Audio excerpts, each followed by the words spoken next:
Oh, for fuck's sake. Hold on. Hold on. Unbelievable. Should be coming up in a second. Hello, friends. My name is EOS Webcam Utility. And hey, there we go. My name's Aaron Ciotti. Everybody calls me Ciotti. Welcome to hell. Welcome to Friday, finish things Friday. We're gonna try to finish the 1S 65mm Walksnail build. We're gonna fly some tiny whoops, maybe that rig, maybe just analog rigs. As always, this is a Q&A live stream, so load the chat up with any questions that you've got, and we'll work through them together. And yeah, we'll move forward into the weekend together. Hopefully, it'll be an awesome weekend for everyone. I went to chase some drift cars again yesterday with the little guys, and yeah, I had a blast as always. I'm trying to work through all of the Rampage footage though at the beginning and ends of the streams right now. But if you want to see some of the, well, I'll just put it on. I'll just throw on some of the drift car footage and talk over it. What's on this? What is this card that's in? Oh yeah, okay. Well, you guys might find this interesting. So I've got a bunch of GoPro Sessions. I've actually got 5 of them. And one of the things that's happening with these sessions, because they're old now, these things are like 4, 5, 6 years old, I think. One of the things that's happening is the batteries inside are starting to shit the bed. And so every once in a while, I'll kind of test them to make sure that I don't have one with a bad battery. What got me started doing this is I noticed that with some of these, I would like charge it the night before and I'd go to fly the next day and it would be dead. And I assumed that was because the batteries were dying, but I've tested 3 of these, the 3 most beat up ones, where that was happening, and the batteries seem to be completely fine. So I think the problem is sometimes when you plug these in to USB to charge them, for some reason it just doesn't charge. So I'm starting to think that that's kind of the issue. Like when you plug it into USB, you have to make sure that the little red light is flashing on the front and the back. Some of these, the front light is broken though. So yeah, keep that in mind if you've got sessions that are acting weird. The most beat up one is actually good to go. So here's how I test it. I charge it all the way up, and then I put a big old memory card in it, and I hit record, and I just put it down on the desk. And so it just sits there and records this. And like I sit here and work, right? And I just let it sit and record and record and record and record. And so what you end up with are a whole bunch of files here that are all 4 gigabytes. And if you open up the files, you'll see that they're 8 minutes and 53 seconds long. So it just makes a whole bunch of files here for you. And then you just do math. You just do 8 plus 8 plus 8 plus 8 plus 8, right? And then all the way down through, and then you've got, and then the last file, let me zoom back out. The last file will not be as long, and then you got 4 minutes and 32 seconds on this one. So you do all of that math, and you have the amount of runtime that your session will go fresh off the charger. All right, so that's like your control. And then, so it's now completely dead. You charge it all the way back up. You take it off the charger and you let it sit for a couple days. I let them sit for like 48 hours, and then I did the test again. And that was actually the second test. And then you compare. And on the one, it actually ran longer when it sat for 48 hours, which is great. I don't know why, but yeah, and there's a good way to test your old gear. I mean, that'll work for any digital cameras that have batteries built in. Kevin James, thank you so much for the super chat. $5. Thank God it's Friday indeed. CMYKFPV says, what's up, dude, and Gangly Gang. Rob Axelson says, GoPro Sessions acting weird. Backdate BlueJay, backdate to BlueJay to 0.16. Oh, how I wish it was that easy. Happy Pride Month, friends. If you're an ally, great. If you're not an ally, become an ally. They're not doing anything to you. When was the last time somebody in the LGBT community tried to ram their religion down your throat? Catholics tend to do that. Don't make a joke out of that. Not cool. Not cool. All right, so that memory card is now emptied out. I just want to eject it. And I'll give you guys a little bit of drift footage from last night, because everybody seems to dig that. And I just pulled, so I have to look at the footage. This is session number 2. I write numbers on them to keep track. So I still have to look through the footage on this one. The number 3, I just pulled off the charger, and I got a little dry erase board, which is where I track everything. So like, yeah, on June. Yo! I cannot. I'm live streaming. Absolutely no idea. Your mom probably has it, would be my guess.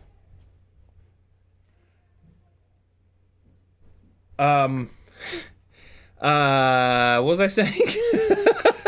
Things, just, you know, things, other things. Pretend like I said other things. Marcel off Access FPV with $5.50 Canadian Californian. Thank you, brother. Hey, if you're a patron, it's the beginning of the month. If you don't have automatic renewal set up, hop on there if you want to continue to be a patron.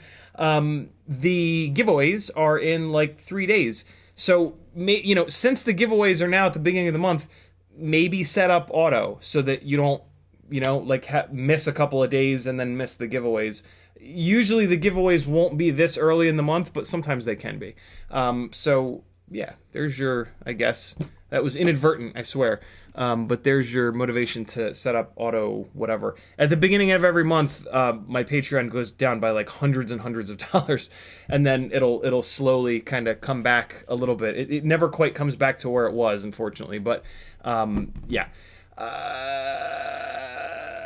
Here's some RC drifting footage from last night. I flew a bunch of oh my god, why? I flew a bunch of batteries on a bunch of different rigs. I should have taken better, I should have made notes for which rig I was flying on which battery, but I can probably figure it out by the color of the ducts. This, if I remember correctly, is the 32,000 kV rig. This has the old school, magical, impossible to get anymore RunCam Nano 3. It's the same RunCam Nano 3, but it's got a better lens on it. So that's the that's what you're looking at here. So we'll just let this play out. In chat, Espander was first, Big Fran was next, Nani FPV, Danzel, the Terrible Gusto FPV, Northern Tier, Adam Weston, Foho. That's a great screen name. Kevin James, Rob Axelson, Adam Weston, Brandon Woodford, there's Nani again, Rob Axelson, Espander, Kevin James, Raven187, Titan, Mr. Huggy, Kevin James, CMYK, Rob Axelson, Marcel off Axis FPV, Douglas Otwell, CMYK, Right 9, Kevin James, Chris Mel. What's up, friends? Yeah, so hey, Sunday's live stream is going to be a little bit shorter because these guys, these drift, it's over here, these RC drift fellas are doing like a big event, and unfortunately it is right on top of my live stream, but yeah, supposedly there's going to be tons of people there, so I want to chase like 80 cars on, not 80, but like they were jokingly saying like 20 or 30 cars out at a time. There's apparently going to be a million of these guys here. So Sunday's live stream is going to be 3 to 4, and then I'm going to chop it at 4 and just go straight here to see if I can get some cool stuff. Their qualifying starts at 2, and then they start like tandem stuff at 3. And the guy that like runs it, he's gonna tell everybody like, look, stay as late as you can because somebody's gonna be coming that's gonna get that's gonna be flying around and getting some cool footage. So yeah, there's that. Pretty cool. And the last of the Anniston, Alabama Criterium Cup footage went up earlier today over on my Instagram. I've now worked through all of the HD footage from that cycling race. So yeah, my Instagram will start to get more drifting videos again because that's the content that I've got stacked up in my phone. So if you were digging the drift footage over on my Instagram before all the cycling footage started, it's about to be back, yo. Some of the stuff from this event. The last chunk of videos here is filmed with the PAL camera that I'm hoping I can crop vertically for Instagram. We'll see. Mr. Huggy says live stream the RC cars. Live streaming from like not your main rig is a complete nightmare. Joshua has tried it before. I've tried it before. It sucks. And I'm just not, I'm done. Like, I've tried it a bunch of times. It's just a complete nightmare. Like, you have to be in a spot that has rock solid internet. And like, quite honestly, my laptop is just kind of old and it's really not fast enough. The OBS is weird, man. It like really hammers the computer.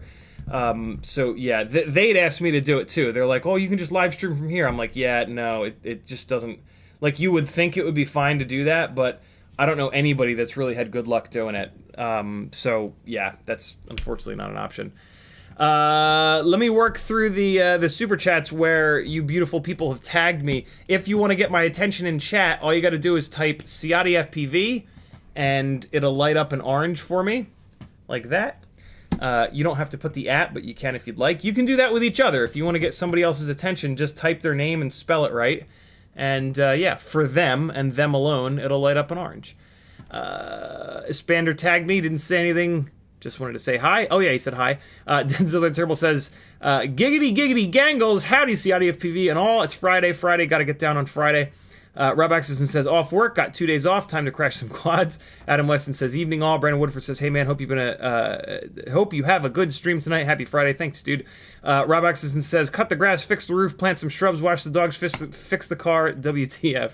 Sounds like Rob's had a busy day. CMYK says, what's up, dude and gangly gang? Rob Axelson says, go, we got that. CMYK dropping the CiottiFPV.com link. Thank you, dude. And then Mr. Huggy, we got that.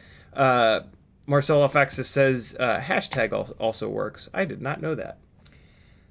What happened there? I plugged a rig in and then I just unplugged it right away. That was a little weird. There we go. This was fun, man. It was busy there on Thursday. This is what, 5 cars on track at once? It was wild when there was a bunch. Like what I'm excited about for the thing on Sunday is that apparently all the really good drivers are going to be there.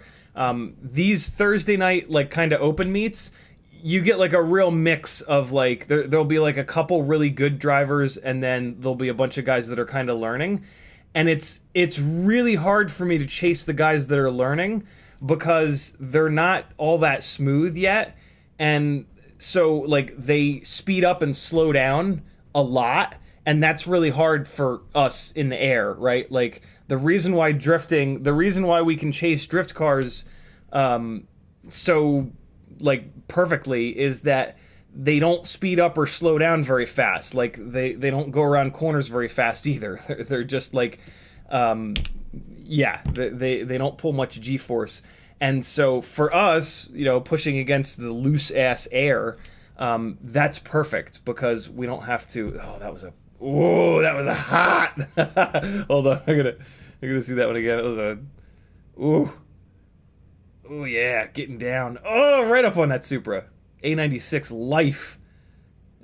Banging off the blinds by accident. Oh shit, I forgot to I just remembered I forgot to I open the blinds every time I go to get a little bit more light on the track, and I'm usually pretty good about remembering to close the blinds, but I forgot. So hopefully they remembered. This place is filled with sim rigs. This RC drifting thing is just for funsies because they don't have enough sim rigs to fill up the whole space that they've got. So yeah, there's that.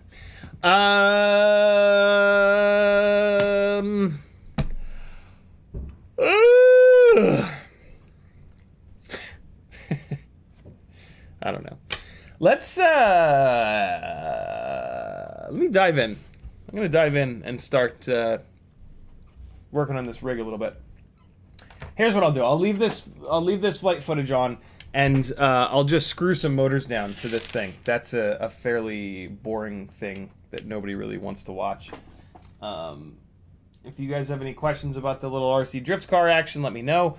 I swear to God, if you guys don't start finding these RC drift people near you, I'm gonna light you on fire.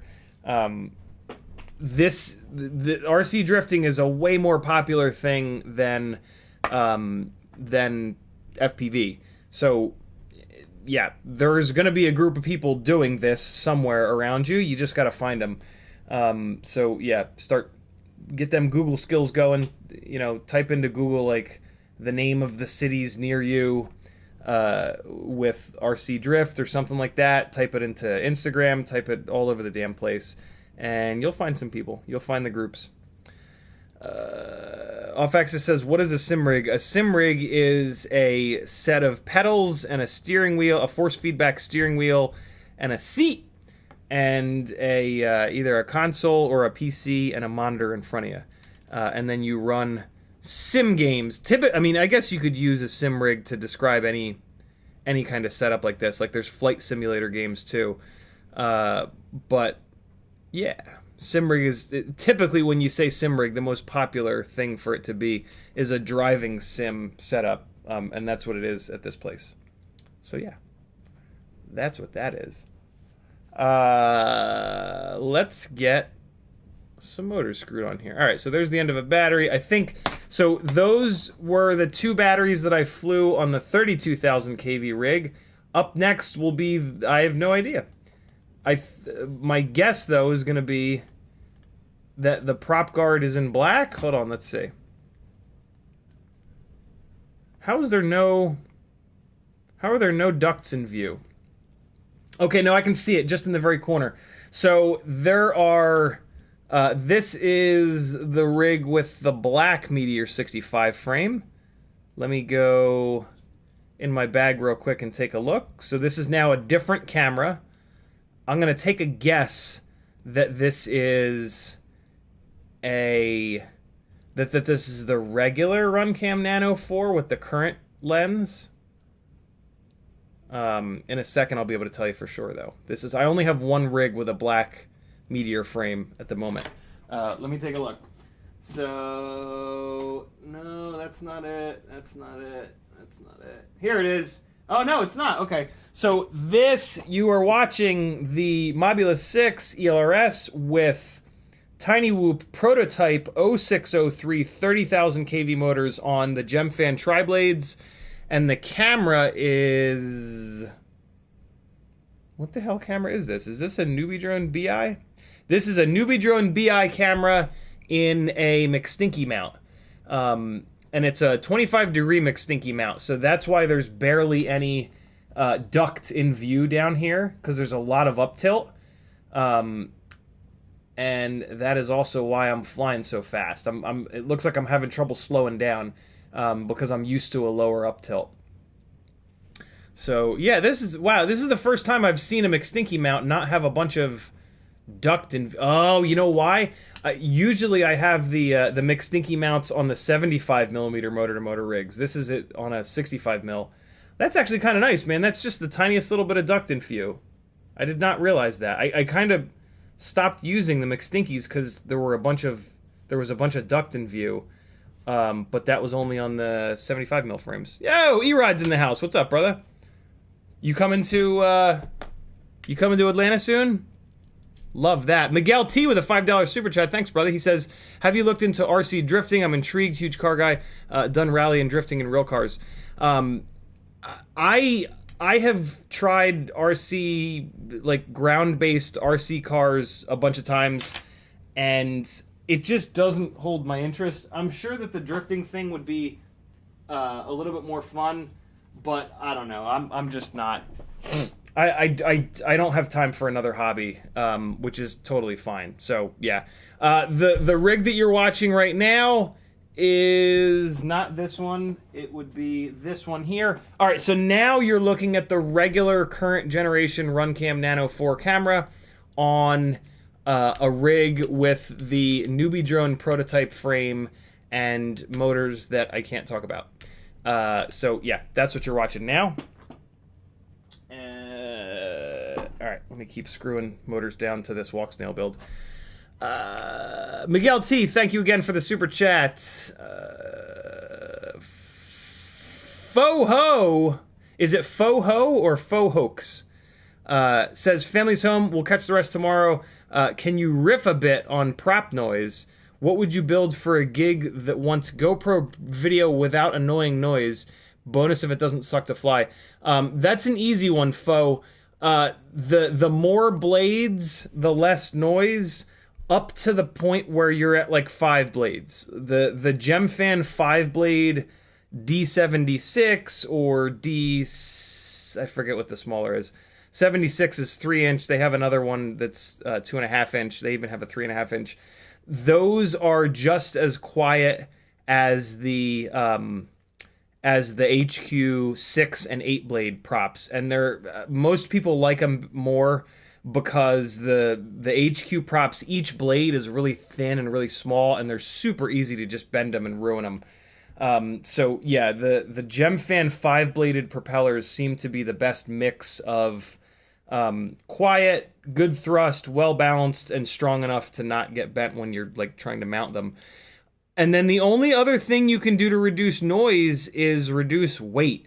So yeah, I mean, that's really kind of it. You want to build a rig with GEMFan 5-bladed propellers that is absolutely as light as possible.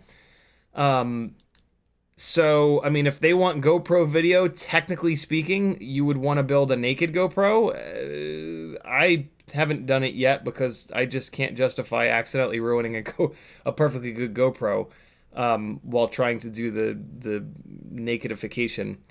But yeah, technically speaking, that's what you want. The other thing, I guess, that you want to stay away from is like going to too small of a propeller.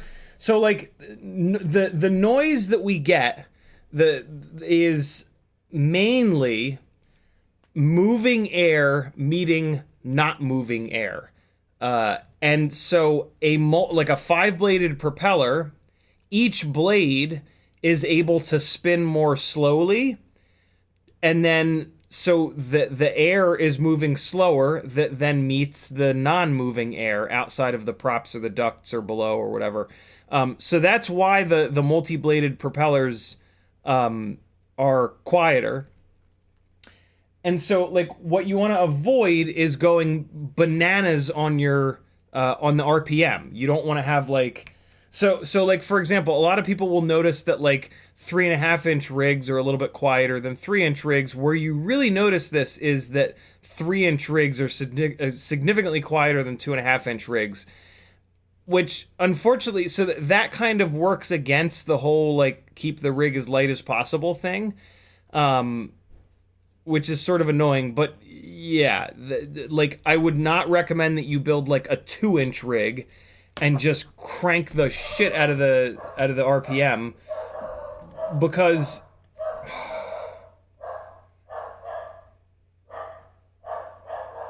what's happening, Duke?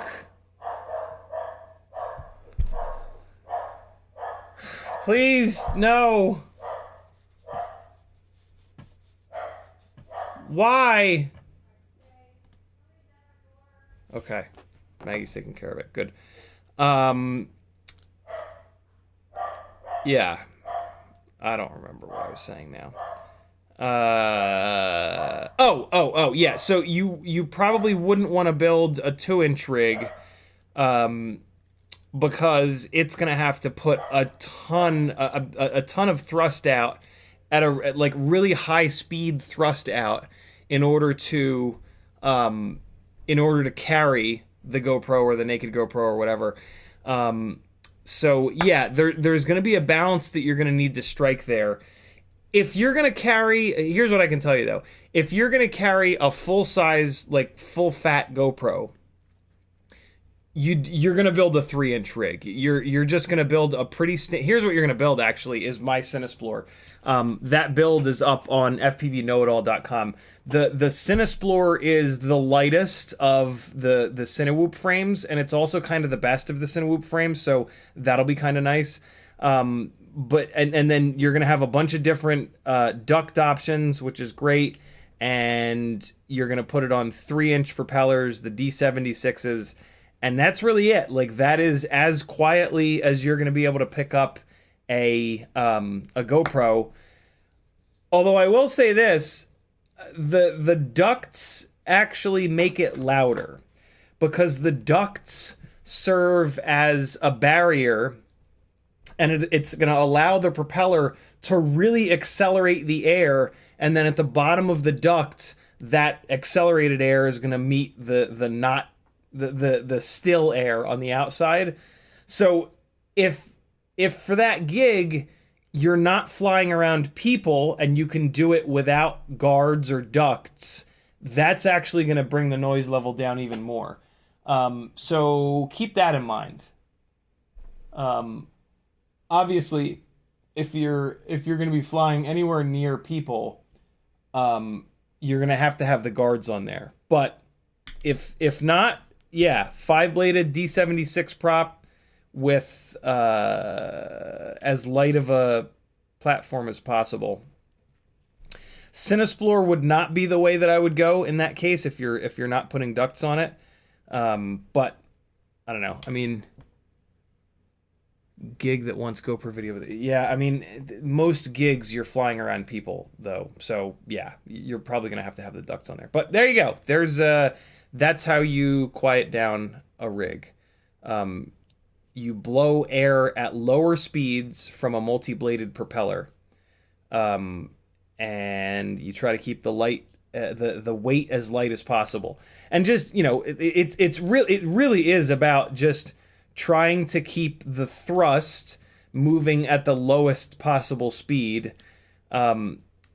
And that's twofold, right? That's bigger propellers, but it also means that you need to keep the weight down. So you can't just build like a 5-inch rig because it's going to be too heavy, right? So there's a really interesting little sweet spot that you want to try to find there. I wouldn't think that a 3.5-inch rig, you know, I don't know. It's interesting. I wonder if a 3.5-inch rig in one of these like pusher frames, because they tend to be pretty light. I wonder if that would be quieter.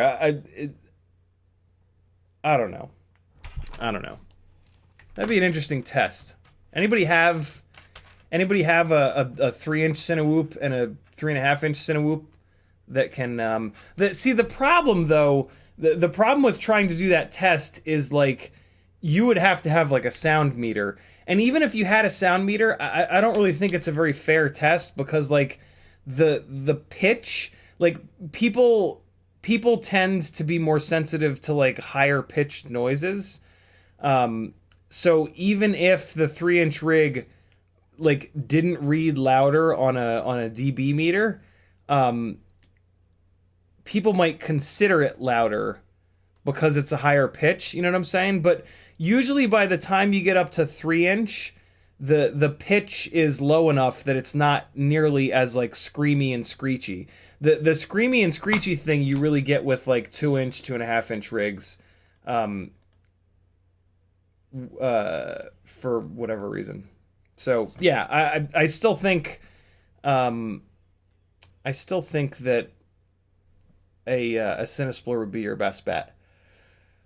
But yeah, that's my kind of full answer. If the best setup, I think, would be a 3-inch rig with a naked GoPro. To be honest, I think that would really be the best gig rig for keeping the noise level down.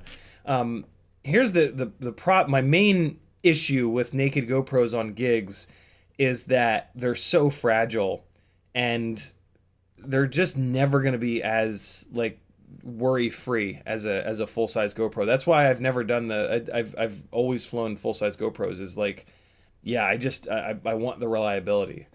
So yeah, again, there's the balance, you know.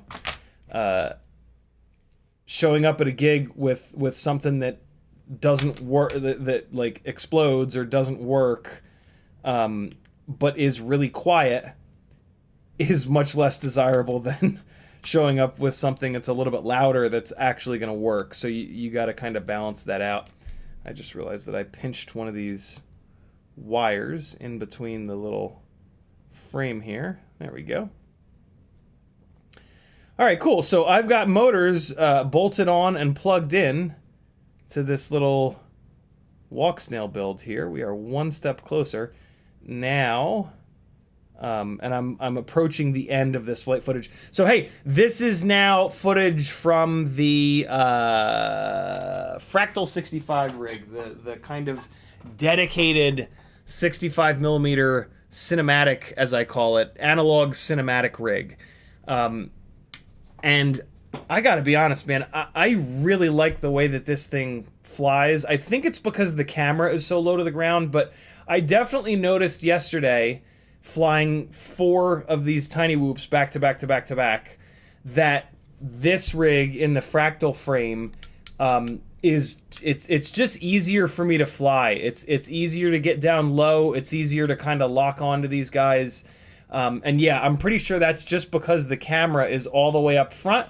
So when you put the nose down a little bit, the camera is super, super, super low to the ground, which just makes it easier for me to like tell how low to the ground I am.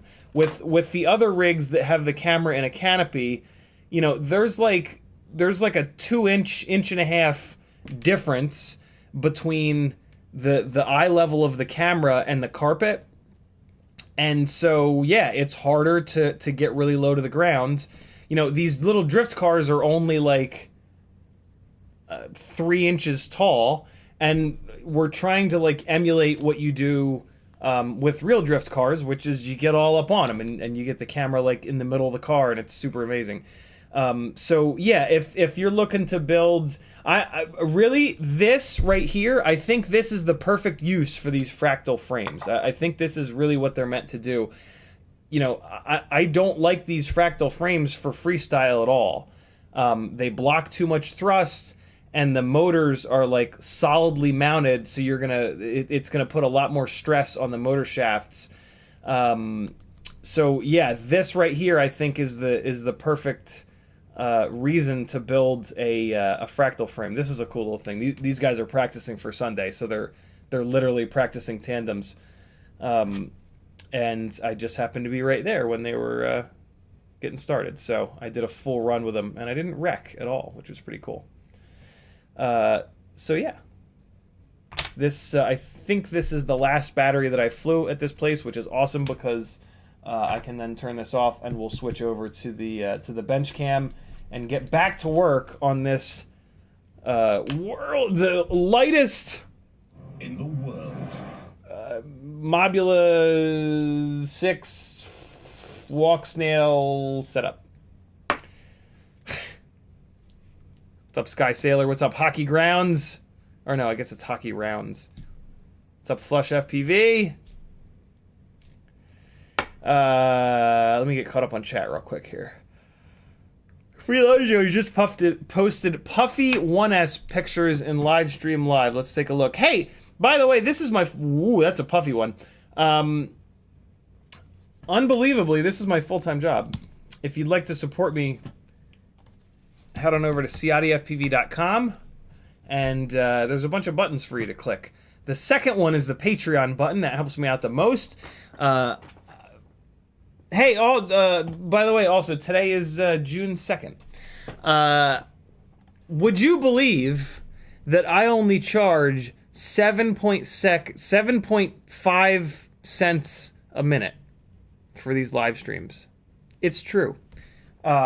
You can join Patreon for $3 a month, and that is literally 7.5 cents per hour on these live streams. Isn't that worth it? Isn't it worth it for $5 a month to jump up to a tier where you can win some giveaways? That would be like still less than 10 cents a month. I can't do the math, but it's almost certainly less than 10 cents an hour, not month. I keep saying month.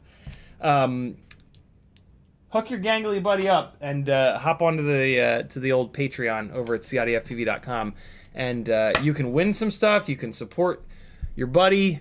You can get access to a big old YouTube playlist with a bunch of sketchy flying and some Patreon-only live streams. You can get on a couple of Facebook groups that I no longer have control of because I've been hacked over there, but eventually, hopefully, someday I'll be back on there. And you'll get full access to my Discord channel, and you can see Freelojo's puffy-ass 1S battery. He says, is it done? Last voltage was 2.94. It fell out. I would still fly it. I mean, I fly batteries until like they fly like shit. Like I don't care how puffy they are, other than like 5-inch batteries, I guess, because they can catch on fire and burn your house down. But yeah, I would fly that. It just at some point you'll charge it, you'll put it on the rig, and you'll take it off, and it'll just fly so bad that you're like, okay, now it's junk. So yeah, do that. Metal Nerdskin with a $10 super chat. Thanks, homie. He says, greetings, CiottiFPV and gang again. Don't forget to vote for me on Danzilla on Bot Grinder's battle stream after this. There you guys go. At 9 o'clock Eastern time, we're all going to go over to Bot stream, and we're going to vote for Metal and Danzilla. or Danzilla. One or the other. Whichever one has a better edit over there. There's an Etsy store with some fun stickers and some random hardware. There's a Fiverr page where you can work one-on-one with me. There's a Teespring store with some shirts and other fun stuff. PayPal is the way that you support me directly without YouTube taking 30%. I'm cool with them taking 30%. They give me the spot to stream from, but if you're not cool with that, hit the PayPal button and in the chat type, yo, CiottiFPV, check your PayPal. And then look, I got all these affiliate links. If you're ever doing orders from one of these websites and you hit my affiliate link at any point before you check out, I'll get a small percentage of your total order. Wheelie FPV, Newbie Drone FPV Cycle, Amazon, Get FPV, Oh My God, HD0, Flywoo, Emacs, Banggood, Camera Butter, and AliExpress. There you go. Let's work on this quad. Hold on. Let me relaunch Logitech's garbage software so that this camera doesn't look like ass. And come on now. Come on, you can do it. You can do it. Come on, Logitech. You can do this. Oh, wow. It's not... What? Oh, it wants me to... wants me to restart it. I just started it. Why you want me to restart it right away like that? Why you gotta do me like that, Logitech? There it goes. Let's try this again. Come on. Come on, clean up. Clean up. Hey, there it goes. All right, cool. We good. Okay, so this is the Walksnail build. I think where we left off was me figuring out the hardware lengths, and I should be good to go now. A minute ago, I just made sure that these... Where the hell is it? No, it's all the way over there. I was making sure that these 4 wires between the Walksnail VTX and the AIO were clear of this corner of the canopy here. When you crank this down, the plastic of the canopy gets really close to the PCB. So let me just, again... just kind of clearance these guys out a little bit, and then I'm going to crank this canopy back down. And what's cool is when I crank the canopy back down, it'll hold these guys out of the way. Although I'm going to hold it out of the way with my finger right now, just so that it doesn't, because it keeps trying to slide back over. And... hey, there we go. All right, so now I'm just going to check it. Yep, and we got the wire will move, so it's not... oh, hold on. I didn't get this screw down all the way. Oh boy, what's happening here? What is this thing threading into? Oh no, it's good. It's good. It's good. Okay. There's just a little gap there. Why is there a little gap there? Oh, I see. The plastic is hitting... the plastic of the canopy is hitting a little component on this board. That should be okay though. This is not a rig that's going to get crashed really hard. This is a fully like cinematic rig for chasing those drift cars that we were just looking at. So yeah, I'm not super worried about this canopy knocking any of these components off of the Walksnail VTX. All right, so that's good to go. Now I'm just going to have to struggle with this front screw because I'm kind of doing this out of order. I should have put this front screw in first, but let me see if I can kind of sneak the screwdriver in here next to the camera lens and get this guy tightened up. Yeah, we're good. There it goes. Okay. So the remaining question is going to be, will this front screw conflict with the UFL of the antenna, which I might also have a hard time getting in there. Ooh, that's nice and solid now that I got all 4 of those screws in there, though. That's nice. Very cool. Unfortunately, this canopy is cracked. But again, this is not going to get slammed in freestyle duty, so it should be totally fine. It's holding the camera completely fine, so there shouldn't be any jello issues or anything like that. But yeah, there we go. We got this thing mounted up, and just kind of making these screws are somewhat tight, but not too tight.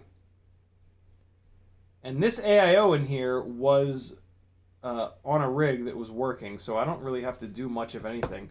Let's get this, let's see what we're going to do about this antenna. So, oh wait, you know what? I'm going to put this antenna inside of the canopy. So I have to take this canopy back off. I remember now. Unless I can hang it out the top. I don't think I can, though. I don't think it's long enough. It's not. That's kind of annoying, I gotta be honest. Alright, well, let's pop this canopy back off. And it'll be nice to have this, this antenna all up inside. So this is a TrueRC Singularity, left-hand circular polarized, in whatever the shortest length that you can get is. It's not like the ultra short. I think it's just the regular short. What's nice is it comes with this really thin UFL, which is nice and bendy, which is going to make it tuck up under this canopy really, really easily. So pop this up and off. Pop this guy on here. Jesus. Come on. And we have plenty of clearance between this front screw mount and the UFL. So this mounting is going to work totally fine. And then basically this antenna is just going to turn a little 90 and it's going to sit right up like that, up inside the canopy. It's going to sort of disappear, but that's sort of the point. And there it is, up in there all nice. What's cool about having the VTX on top like this is that even if this antenna pushes into the into the PCB that it's living on top of, it's not gonna like throw off the gyro or anything like that. You would not want this long of an antenna wire pushing, and the way that this is mounted, you wouldn't want that pushing on your AIO because there's a chance that it would create some issues. Pushing against the gyro, banging up against the gyro, stuff like that. So yeah, you want to make sure you get the ultra short antennas if you're going to be doing that, if you're going to be building an analog rig, or if you're putting like the AIO on top. So keep that in mind. These wires are looking good. Crank this canopy back down. And I'm cranking these screws down pretty good because we put rubber grommets on here that are ever so slightly too long. And yeah, that's one of the nice things about doing that is you can just tighten the screws a little bit more if you're in that situation. So now what I'm doing is kind of checking that each rubber grommet is roughly as compressed as the other ones. And so far it looks pretty good. Let me just check these wires one more time. Yep, they're looking fine. Our MIPI cable is nowhere near the propeller, which is great. But I am going to just kind of pull it over a little bit more just to really make sure it's out of the way. And that's looking pretty good. All right, cool. And all right, the antenna is sitting in here nice. It's got just a little bit of wiggle to it, which is great. That way I know it's not like pushed up really hard against something. I can probably push it in a little bit, it looks like. Let me see here. Let me try to push it inwards a little. It's kind of peeking the corner of itself against that. Hold on. This is a double poker job here, I think. Okay. Oh yeah, that's better. Yeah, that's really up in there now. Cool. Yeah, there we go. To be honest, this antenna is almost certainly overkill for the fact that I'm going to be standing like 5 feet away from this thing. But hey, if there's another, there are a couple other, a couple of the RC Drift Car guys actually have tiny whoops and they do fly around. So this antenna will make their lives a little bit less miserable if they try to go up at the same time as me. So yeah, that's kind of nice. And I mean, you know, if I fly this thing far away, it'll be really nice to have this antenna on it. Although the way that I'm mounting this antenna is terrible for any kind of pushing any kind of range. So, all right, everything's looking good. The PCB looks like it's sitting roughly flat, although maybe the rear needs a little more there. This side is compressed a little bit too much, so let's just back this side off a little bit. Okay, that looks a little better. I have access to the button. I don't know what the button is for on the side of this light VTX, but I do have access to it. And then there's also really good access to the little data port on this thing for getting your DVR off and or I assume updating it, which we're probably going to have to do. It looks like my camera has a bunch of up and down tilt adjustment, which is pretty cool. I'll be almost certainly running it as flat as I can without it getting the ducts in view. With the little RC drift cars, if you run a really flat camera angle, you're able to fly backwards with them, which is really, really cool. That's a really cool look to be able to be on the nose of the car as he's coming at you. So yeah, I'm a big fan of that. Just kind of getting these canopy screws tightened up so that we don't lose the up tilt. Yeah, that's nice. Yeah, that is a nice little package. It's really funny. I don't know if it's just because I'm used to seeing this without the camera lens hanging out with it, but it looks really funny to me with the camera lens hanging out like that. It's got like a Snuffleupagus look to it. I don't know if it's actually a Snuffleupagus look, but I don't know. That just looks really funny to me with the lens hanging out. What you want to be careful with this flying freestyle is if you crash this thing inverted and it hits just right, the lens could be the first thing that hits the ground, and that's going to be a really bad day for you. So yeah, I would not necessarily recommend this camera canopy setup for any kind of freestyle work. Although if you see here, like, it's really only exactly this angle. Like, if you're a little bit farther forward, the ducts are going to hit first. If you're a little bit farther back, the canopy is going to hit first. And then hitting at any of these other angles is going to be totally safe. So it probably wouldn't be all that bad. But I don't know. The other thing I would not love about this, crashing it in a freestyle setting, is just you've got these big, long screws down through the canopy, in through the VTX, and then down through the AIO. And it's just... it doesn't feel like a very solid kind of platform to be thrashing on. So yeah, I don't know. I for like hardcore freestyle stuff with a lot of crashing, I think your best bet is really going to be to stay analog. I don't know if any of these digital setups are going to crash all that well. I could be wrong, but yeah, I mean, like, any kind of force that's going to be put on this canopy is just going to try to bend the shit out of these screws, and it's probably going to break the posts off on the plastic frame. You never know. Maybe it's light enough that it's not a big deal, but I don't know. I wouldn't be comfortable flying this freestyle. At some point, I'm sure I'll build one for freestyle, and we'll see. But yeah, just kind of looking at it, I don't think it's going to be the best freestyle basher around. Could be wrong, though. Have any of you guys crashed this shit? I know a bunch of you guys have have Walksnail builds.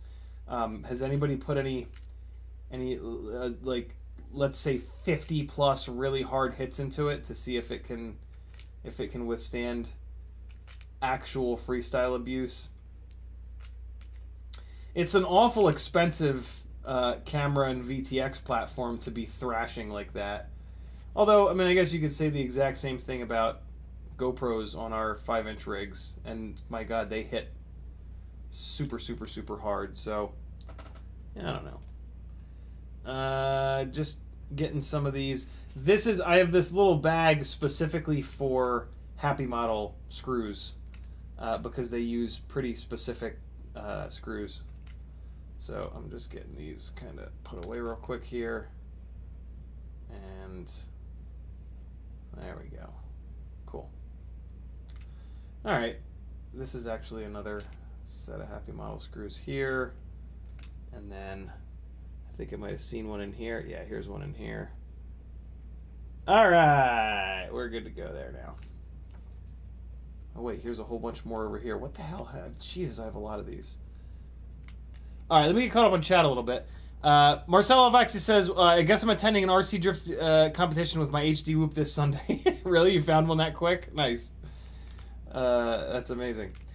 Nani FPV says, I'm interested to see what you do with your PID tune for this. My F75 flies like a sack of potatoes. To be honest, my tunes are all already like so cranked up that I doubt that I'll have to do anything. You know, picking up more weight can potentially require a retune, but basically the retune is going to be to push the PIDs higher. And with all of my analog rigs, like, I push the PIDs as high as they'll go as it is. So I probably won't need to do anything with this, but we'll see. We'll see. Maybe I'll need to. I think this is done. There's a battery lead on it. The VTX is wired up to the AIO. Motors are plugged in. Camera is in and it's plugged in. Yeah, I think this is good to go. Let's throw some props on it and see what happens in beta flight. Hopefully it doesn't instantly catch fire. What the hell? Why did this... How... This propeller just falls onto the motor shaft. That's... Why is it so loose? That's what she said. 2X Whiskey says, holy camera lens, I dubbed that Whoop Prince Albert. Oh, God. CMYK says, what ELRS do you recommend jumping into? Confused on 2.4 versus 900. 2.4. The 900 megahertz ELRS has received like no love. It exists, and there's like a couple receivers, and there's like 1 or 2 modules for it, but yeah, all of the love so far has been given to the 2.4 gigahertz ELRS frequency, which is kind of a shame because I really prefer to stay on 900, and I would love to get off of Crossfire. So yeah, there's a chance that when the ELRS 900 stuff comes out that I'll switch over.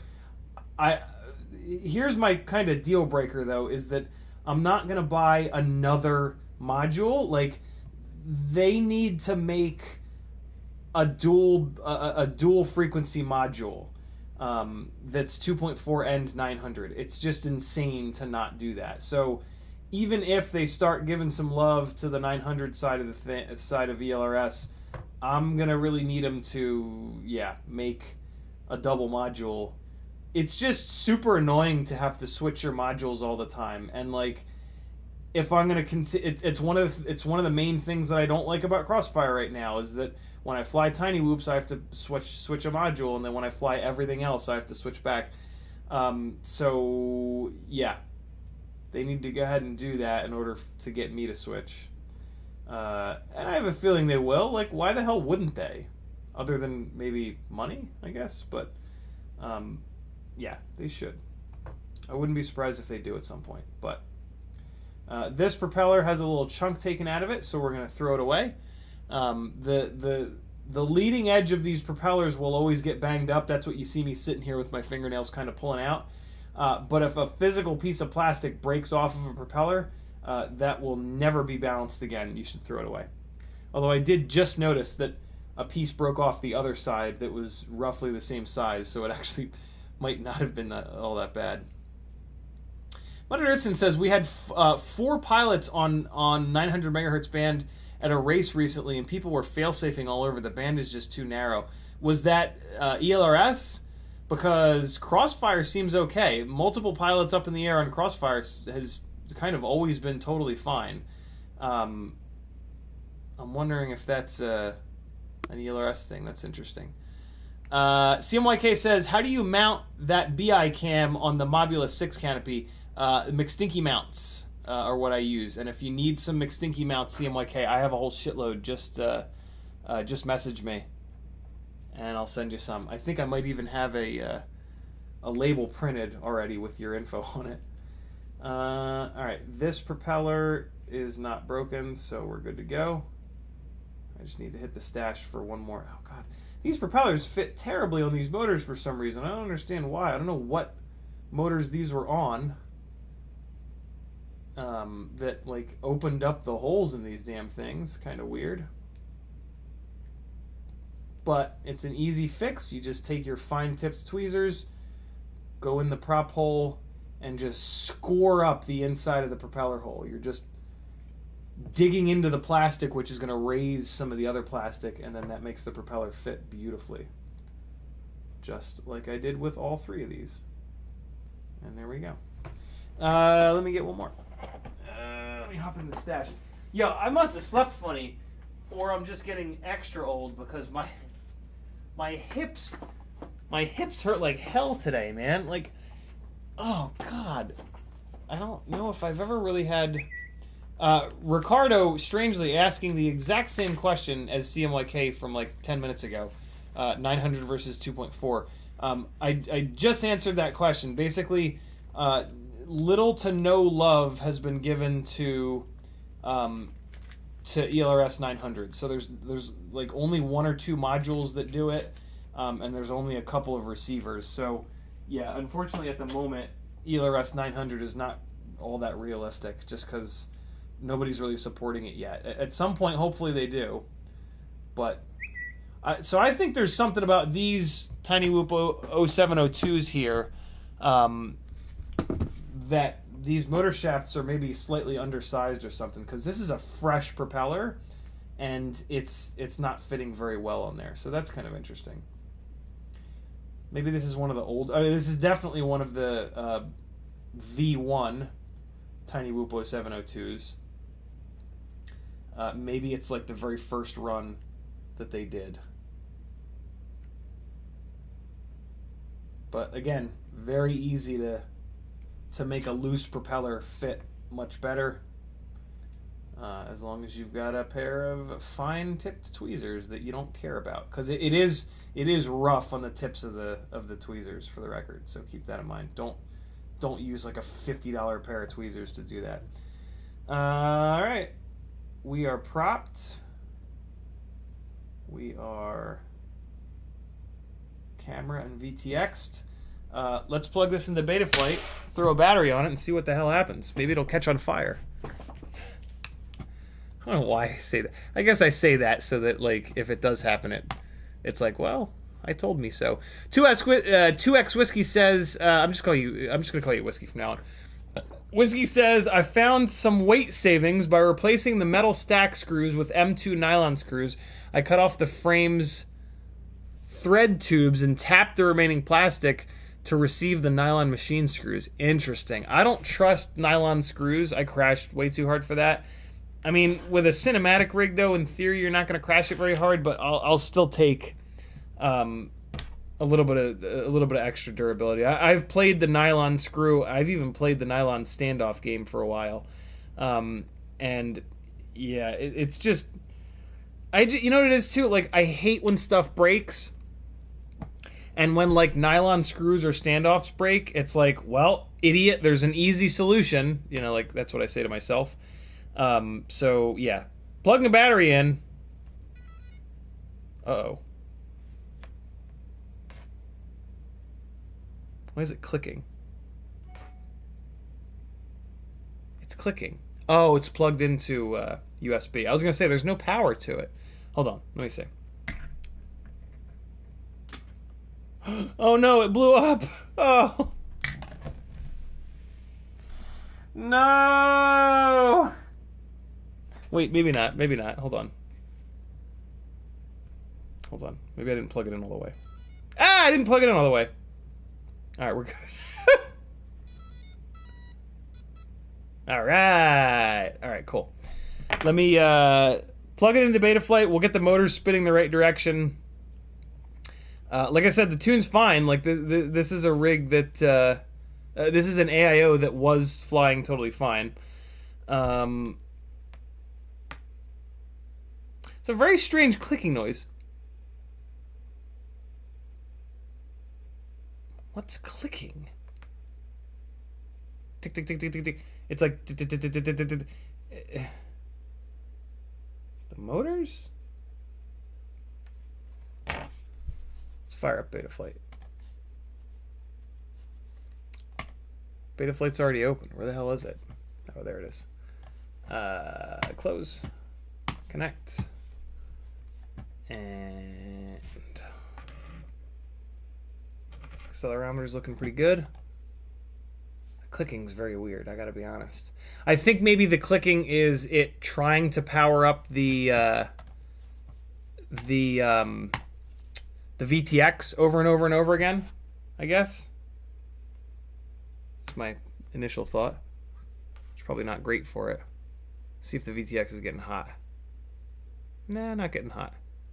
Well, no, that shouldn't be, because I wired the VTX up to the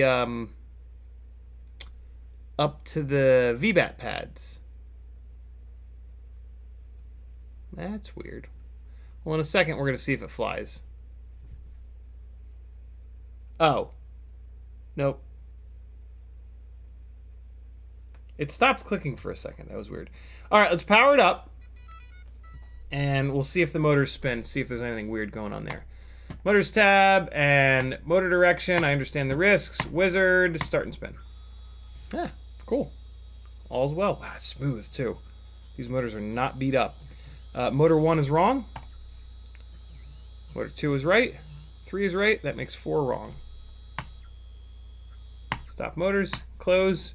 I understand the risks. And let's just check it real quick. Motor 1 is correct. 2 is correct. 3 is correct. 4 is correct. Let's check the RPMs of them. RPMs all look good. Yeah, these motors are fresh, yo. Nice and smooth. And the clicking's gone. When I give it... Yeah, when I give it VBAT, the clicking goes away. But now... Ooh, I can feel it. Now Walksnail is heating up. So... Let's, I think I'm done in the motors tab. Yeah, let's unplug it here. Bob Noxious with a $20 super chat. Thank you, dude. He says, to the fund, brother. Love you, Ciotti. The fund is for 03 stuff. I haven't been talking about it much. Thank you, dude. Very cool. We are at 2.5. Look at us go. Yeah, we'll get some air unit stuff going at some point. Metal Dirksen says it was a mix of ELRS and Crossfire. Interesting. Talking about 4 pilots up on 900, and there were lots of fail-safes. Ricardo says Crossfire 900, we got that.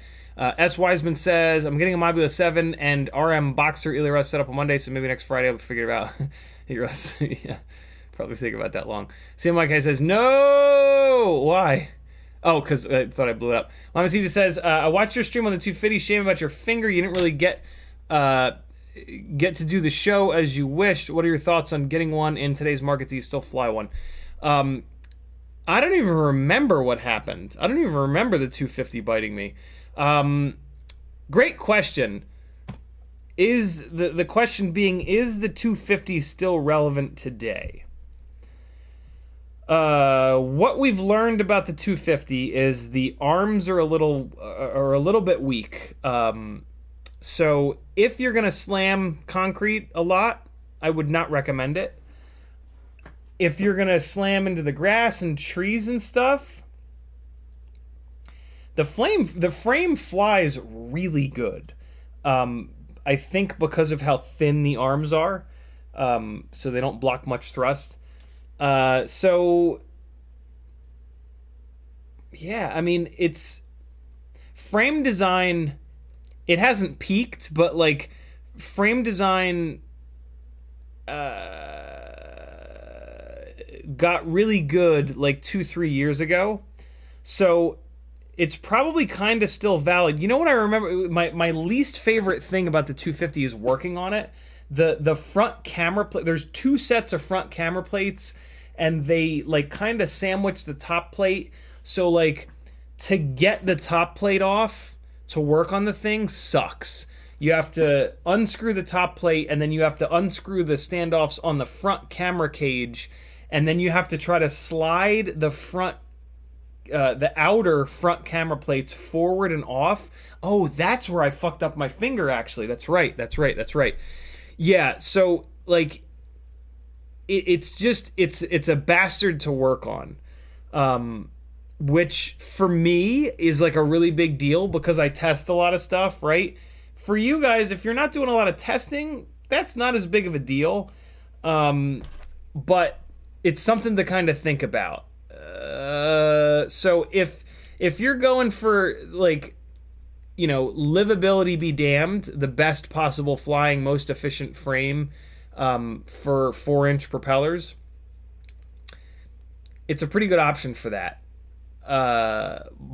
But there are other options. I'm going to fly this line of sight for a second, just to make sure that there's no other weird shit going on with it. So, hang on. And then we'll dive into Walksnail life. Come on, transmitter. Come on, transmitter. Alright, here we go.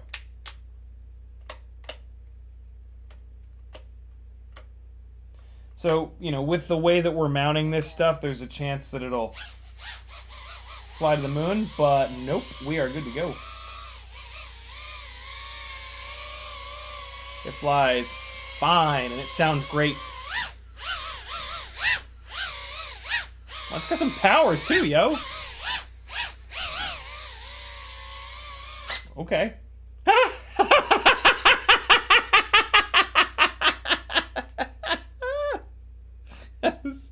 Not on purpose, but I like it. Look at the fucking parrot landing on my shoulder. Oh Christ! Somebody needs to clip that and add like a yar. Landed on my shoulder. Bob Noxious, thank you again for that super chat, man. Super generous. Damn. Let me get a little bit more caught up on chat, and then we'll dive into Walksnail. I gotta be honest, I'm a little bit worried to dive into Walksnail. But me and new things tend to not be a great combination. I get frustrated very easily. Like, I don't know. I understand so many things in FPV that when I don't understand or have experience with something, it just makes me want to scream and cry and piss my pants. CMYK says, have you tried the RunCam Nano V3? Is that the camera with the big old lens? It is. Up until like 2 days ago, I hadn't tried it, but very weirdly, I've had that camera forever, but I've never built it into anything. I just built this silly little mosquito, and oddly enough, that's the camera that I put into it. I powered this up and looked through the goggles, and I was like, wow, it looks really good. I haven't actually flown it yet, but yeah, I'm cautiously optimistic. This might be fine. Hold on, let's weigh it. What is that's I know a ton of people were dying to know what this would end up weighing. It doesn't feel that bad. So this is with a battery on it. All up weight. Yo, that's not bad at all. 33.4. All up. Hold on. Let me get the battery out of it. I think these batteries are 8 grams. Yep, 25.1. Yo, that is not terrible. So this is a newbie drone, BLV4. What do they call this? Cockroach 65? Acroby. All analog.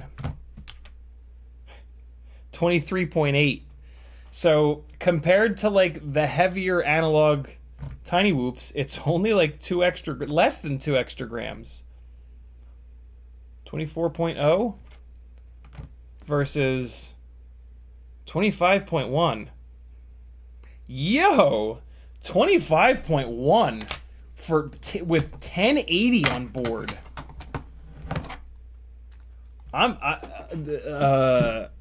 Okay. That's crazy. What? 25.1. How wait, how? Isn't the camera and the VTX, aren't they like 8 grams? How the hell does that work? That would mean that this rig is only 17 grams?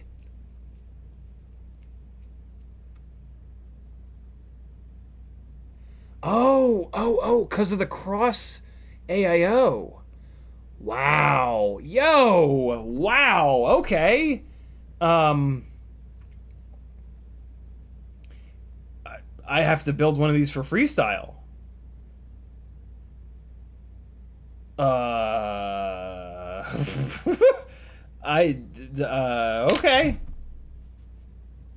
Let's get the goggles out. Yo, this is wild. 25 grams all up? What the fuck? Or, not all up. 32 all up? 33 all up? This is, okay. Sorry, HD0, but, that was a hell of a nail in your coffin. Jeez. That is really light for something that's got, like, guys, this has better image quality than a fucking Vista. Like, the 2.5-inch box frame rigs that I fly for, that I get paid thousands of dollars to fly on these live streams that go out to like tens of thousands of people, have worse image quality than this. Like, that's messed up, yo. That's crazy.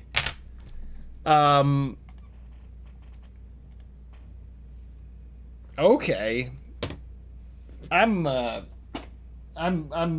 kind of disgusted right now. There's a level of disgust at how light this thing is. Metadarkskin says, I have a couple of beta FPV AIOs that click like that when plugged into USB. Not sure why. That's so weird. I never noticed it about this. That's what this is. Yeah, it's a beta FPV. That's strange. Matthew Coran says, have you taken a look at Avionrc Nexa 3.5? Used to be Avant quads. It's my favorite bind and fly ever for sub 250 freestyle. I don't really look at bind and flies, Matthew. Like, I just don't. I probably should, but yeah, I just don't. I'm so obsessed with like finding the absolute most perfect combination of motors and propellers and frames and batteries and all this good stuff that like the bind and flies never quite get it right. It's more and more obvious that like the none of these companies have pilots that fly freestyle working for them, and without that you're never going to get a really decent bind and fly. Bind and flies have gotten pretty good, and they're pretty damn close, and like most pilots won't necessarily be able to tell a difference, but I've been flying for a long time, so I can usually kind of tell, and it's just sort of frustrating. Plus, to be honest, like with how often I crash and break shit and test shit, it doesn't really make sense to buy a bind and fly because I'm just going to rip it apart immediately anyway, so I might as well just build them from scratch. Peter Sovis, thank you for the super chat. I'm going to get to your comment in a second here. It looks like here's that rig. Their website looks like very broken for me at least, but all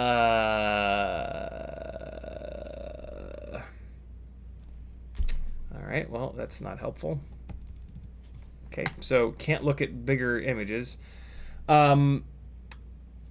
There's actually half decent motor protection on the end of the arms, which is great. I would rather it be like a devil horn style, but a lot of these microframes don't have any motor protection at the end of the arms. So this is a 6 out of 10. I would give it, maybe. Wow, their website is jacked. I can't see the bottom of the frame to try to figure out if a lot of times the frame manufacturers will not put enough carbon around the outer mount holes, but in this case it looks like maybe they have. Yeah, it looks like a decent frame. I like that the camera is mounted on TPU. It's a great idea. That allows you to change the deck height of the rig. Yeah, doesn't look like a bad frame. Really hard to tell by just looking at pictures, but I can usually spot, like, there are, with most frames there will be like glaring problems, and and I actually don't see any glaring problems with this one. I don't love that these are the motors that it comes with. These are motors that are discontinued, so like if you break one, you're gonna have a hard time finding more. I've also found these Brother Hobby VY 1504.5s to be a little bit fragile, but they perform really well, which is nice. They're extremely light for their size. They're one of the only micro motors that's ever had a titanium motor shaft. Maybe a gangly fella will change that, though, at some point here. Yeah, it looks like a decent frame. Very cool. Let me get caught up on chat, and then we will dive into Walksnail. Here, I'll do it slowly but surely. I'll start messing around. Ramdago says, have you seen the Pavo Pico 2S 100 grams 03 rig, cheap with no 03? What do you mean with no 03? You mean like if you just buy the frame? I have. I've been following the Pavo Pico very closely. I'm super interested in it. It's, yeah. If I ever get my hands on one, I'll put a bigger motor on it. I think they underspec the motor to try to get it under 100 grams. There's a 100-gram weight limit somewhere in Asia, which I'm assuming is why they did that. Look, a power button, yo. Avatar HD system. Look at this fancy shit. The lenses are filthy. This is the first time I've turned these Walksnail goggles on. They got a big ass fan in them that turns on right away. Kind of noisy, but who cares? Yeah, the Pavo Pico is super interesting. I've also heard that it's very fragile, and that the O3 air unit like tries to fly out of it when you crash. So that's a little concerning, but nothing a little bit of welder won't fix, right? Yeah, it's super interesting little build. I really love the idea of something that light. Hey, look at that. Black screen says transmitter is disconnected. These goggles don't fit for shit. There are these little wedges in here that I need to take out because it's like pushing really hard on my cheekbones. So let me push the power button to power them down. That's fucking nice. And let me take these little wedges out of here. Show you guys what I mean. Yeah, little foam wedge up in here that doesn't seem to jive with my face shape. So let's get it out of there and see if it's any better without it. All right. That's nice that they include that, though. I mean, shit. Nobody else seems to give any... None of these other goggle manufacturers seem to care at all about how they fit, which is kind of insane. Luckily, the aftermarket kind of takes care of it for us, and, you know, we have...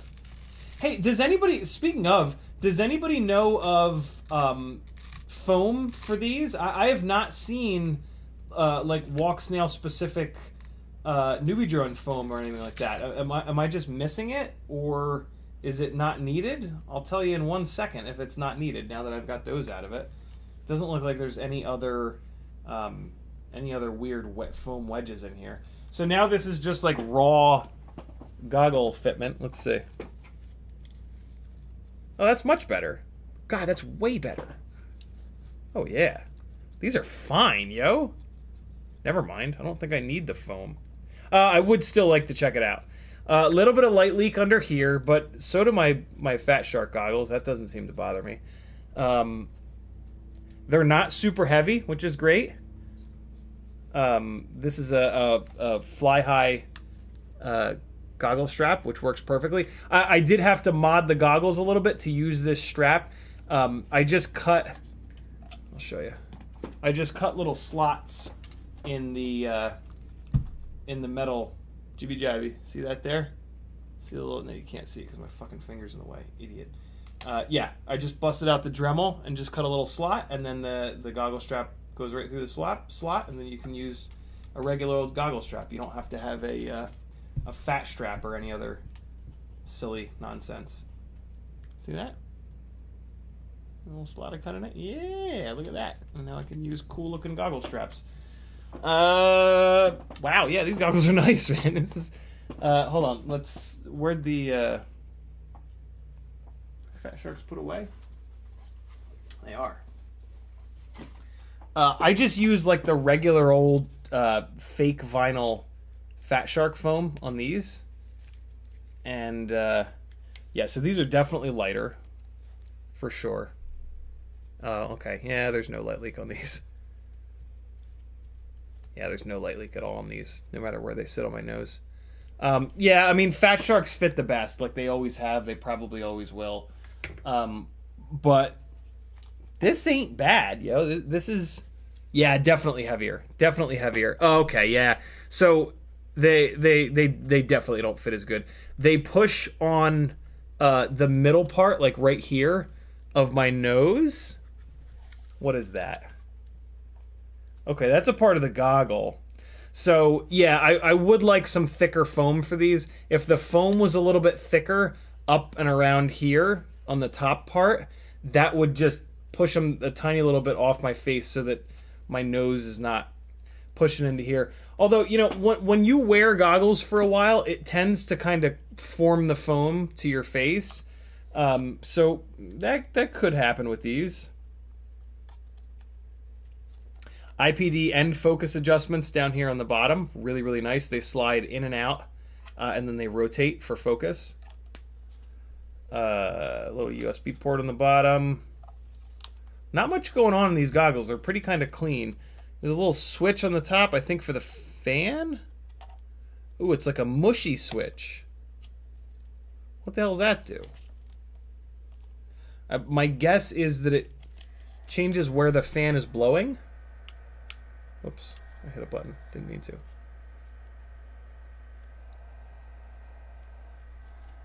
Changes like the output of the fan. Oh, you know what it does? I bet you it... So I bet you it has to run the fan all the time to keep the stuff on the inside cool. I bet you this switch, this little lever here, turns on or opens up a little duct to blow fan inside the goggles versus not inside the goggles. I'll tell you in one sec. Maybe. I might not be able to feel it. Let's see. Where'd that switch go? Let's see.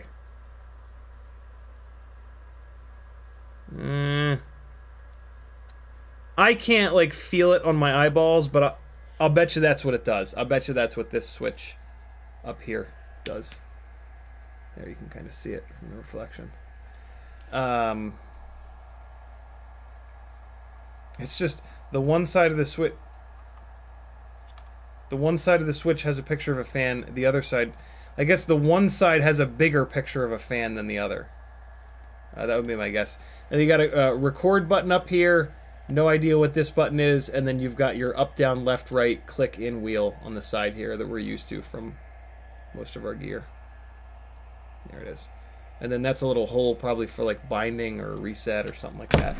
So that's the goggles. Let me actually get caught up on chat this time, and then we'll dive back in. Metal Dirtson says, it was the camera cage that bit you, if I remember correctly. Yep, it's the biggest pain in the ass about that frame, but it does fly really good as a 3.5 inch or a 4 inch. Yeah, my favorite 250 setup was with 2004 Axis motors, which are 3750 kV, I think it is, on 3.5 inch props. That flew on the 4 inch arms. That flew so good. So good. Mohamed Caesar says, that's what caused you to cut your finger. Yep. CMYK says, clip that one. CMYK also says, it looks like they have two versions with and without solder pads. We still, if you're talking about the camera, I would get it with solder pads. Peter Sovis with 100 CZKs. Thank you, brother. He says, off topic, could you elaborate on BlueJay versioning? I'm seeing version 19.2, but you're talking about 0.16. I'm confused, and greetings to everyone. Great stream. Yeah, Peter, I have I have one live stream specifically where I really dig into this deep. Just go to my channel and search BlueJay and you'll find it, or just look through the channels from a couple weeks ago. It's really obvious. The thumbnail is bright white with a big old BlueJay on it. Basically, BlueJay 0.17, 8, and 9 have issues on a lot of ESCs, and it causes desyncs. The safe thing to do, because there really are very little to no actual performance increases on 0.178 and 9 is to backdate to 0.16 and the problems kind of go away. In that video, I explained to you how to backdate to 0.16. That is not something that I can quickly just like hit you with here. So yeah, go back to that stream and I have a little walkthrough. And there are, as all of our streams, thanks to QuadBod and Apache Smokewood and Sniper, there are timestamps for that, so you'll be able to go straight to it. You won't have to slosh through the entire 18-hour live stream. Thank you for the super chat, my man. Where are we at here? Get caught up. Come on. Whiskey says, my HD0 Mobula 6 with 702s and nylon screws is 22.1 grams. Wow, that's light. The swap to nylon screws is worth it. 4 M2 by 10 screws are 0.16 of a gram. That's pretty rad. I guess that's a full gram less than this one. That's pretty cool. Mutterton says, does this mean I should get the Walksnail external module for my Skyzones? Absolutely not. The external module thing sucks. It's just too much goddamn weight too far forward. And it tries to pull the goggles off your face, and then you have to crank your goggle strap really, really tight. You can almost see it, like and this doesn't even have a battery in it, but like you can almost see that like it just all of a sudden you get light leak on the top unless you crank the strap really tight. Like this is super uncomfortable. This whole module in the front thing is very, very, very uncomfortable. I guess if you're just gonna fly like a couple batteries here and there, it might be okay, but like yeah, I'm not into it. It's just it's over the line, yo. It's over the line of comfort for me. Maybe it's not a big deal for anyone else, but like I don't know, the goggles being comfortable on my face really does make a difference. So yeah, I would not recommend that. But what I do like about the external module is it's something cool that you can like hook up to your computer really easily, right? Like having I don't know, if you want to like dip your toe into Walksnail and you think in the future you might want to have that hooked up to a computer or an extra screen or something like that, that might be I think that would be the reason to get the external module. Peter Sovis, thanks again for the super generous super chat. Ricardo says, I'm not sure, but with my Walksnail HD 32 gig 1080p, can we export video and then stabilize it in gyro flow? I'm 99% sure that you can. On the new Walksnail stuff, they're even putting gyros in the VTXs, which is super awesome. But if you don't have one of those, technically you should be able to run your black box to log the gyro data and then pull it off the flight controller to use in gyro flow. CMYK says 100 grams is Japan, I believe. I think you're right. Denzel the Terrible says your new goggles totally need a Denzel the Terrible sticker on them. I wonder where it would fit. It might fit here. Goggles are tough to fit stickers on. Goggles for some reason are like the exact wrong size for stickers. But I always manage to load them up with them. We'll see if I can find a good spot. CMYK says, my HD0 goggles fit very nice. I've heard that from a couple people. And the ones that I've tried on have seemed to fit pretty good. They've been pretty sweaty, though, so I've been like, ugh. But Mamacita1111 says, would be great to see you build a Pico. Last question, Foxeer Aura 250 GEPRC 3.5 inch or AOS 3 inch. Which do you recommend towards freestyle as a first quad? A Scorpio, sky's no limit. I don't, realistically, that is not nearly enough information for me to go off of to make a proper recommendation for you. Also, I don't know anything about the Foxeer Aura. This is the first time I'm hearing about it. Or the GEPRC 3.5 inch. The AOS 3.5 is a really decent option. The 250 we kind of talked about. For your first rig, it's never going to be the exact same rig that you fly forever. So for the most part, like your first rig, you can just kind of close your eyes and point, and you're going to get the experience of living with it, and then you're going to start to learn what you like and what you don't like, and then you know your next frame that you buy will be a better choice. So yeah, for your first quad, it's not nearly as important of a decision. So just, yeah, kind of get whichever one is either the cheapest, or, I mean, those are probably 4 really decent options. So you probably kind of can't go wrong. But yeah, the only 2 of those that I know anything about are the AOS and the 250. I would do the AOS over the 250 just because it's easier to live with. So yeah. Marcel Off-Axis says, I just got hooked up with the shop, and the guy that runs the RC Drifts Club told me I can come anytime. Awesome. Yeah, the guy, like, if you guys can find a local group of RC drift people, they will welcome you with open arms, because you're gonna give, like, send them my RC Drift Edit and be like, yo, this is what my buddy does, so that you know what FPV drones really are. And they're gonna be like, holy shit, please come and fly around. So yeah, they will love you showing up. Peter says, thanks, you're certainly welcome. Northern Tier says, totally agree with you. My HD0 VRX is back in the box. It came in very clunky. Walksnail, baby, my HD choice. Waiting to see where it all goes. Mamacita says, thanks. Ricardo Ferrer says, for your paid gigs, is the O3 the way to go, or not comparable to a GoPro? Yeah, O3 cannot hold a candle to a GoPro. I would not. I can't see anybody that's doing proper paid gigs getting away with O3. I'm sure that it's already happening, because O3 is what's on the Avata, and yeah, like, I'm already seeing, this is going to sound mean, but whatever. I'm already seeing half-assed pilots booking a lot of gigs with Avatas, and booking them for like no money. Which really sucks, right? Like, that's a part of the race to the bottom that FPV is in the midst of, where, like, the good paying gigs are going to become, just gigs in general are becoming much less common. And then when you do have somebody contact you and you tell them your rates that were completely fine 2 years ago, they're like, oh my God, that's super expensive. Never mind. I'll get somebody for, $20 an hour to do it. And that's the photography drone people complain about that constantly.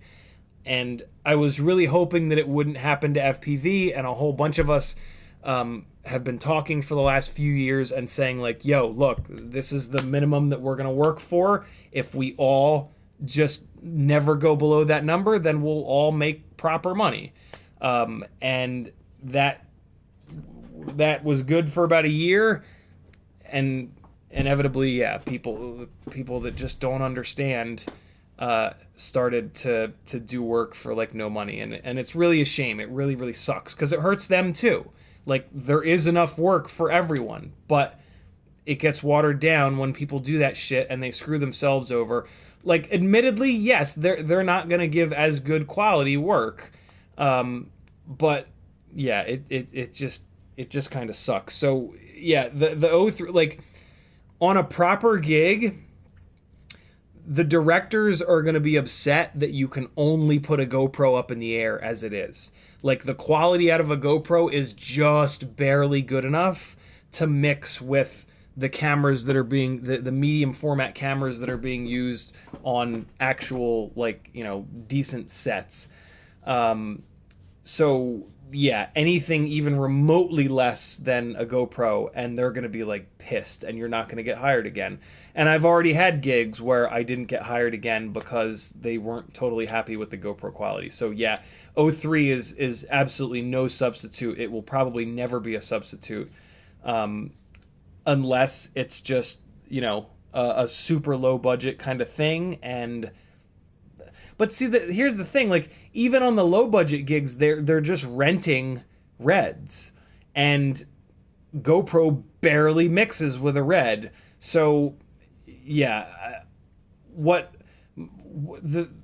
main worry with the race to the bottom in FPV is that people will be flying Avatas and just other stuff with shit quality cameras. And then when the editor goes to work with that, they're going to say to the director, yo, don't ever hire FPV again. This is shit quality. And I can't mix this with medium format camera quality stuff. And then that's that. And then, you know, like that director never brings FPV on set again. And all of us suffer for it. So it's really, really, really annoying. Matthew says, is the Insta360 Go just shit too? In this conversation, yes. But the Insta360 Go is... that should never be used for any kind of professional work. It's not meant for that. That's a fun little toy camera that we can fly around RC drift cars and shit like that. And like, yeah, I put a whole bunch of footage up from that cycling race, but that was just for fun. Like, I mean, I guess they are going to use some of that footage, but still, that's a whole different kind of thing. The Insta360 Go 2 is really neat because you can put it up in the air on a sub 250 rig, but usually you're not doing sub 250 rigs for any kind of cinematic stuff. It's more for like the action sportsy shit where you're going to be flying above the heads of the audience and you have to stay sub 250. So, and I mean, to be honest, in that case, you should be flying a naked GoPro. I just don't have any.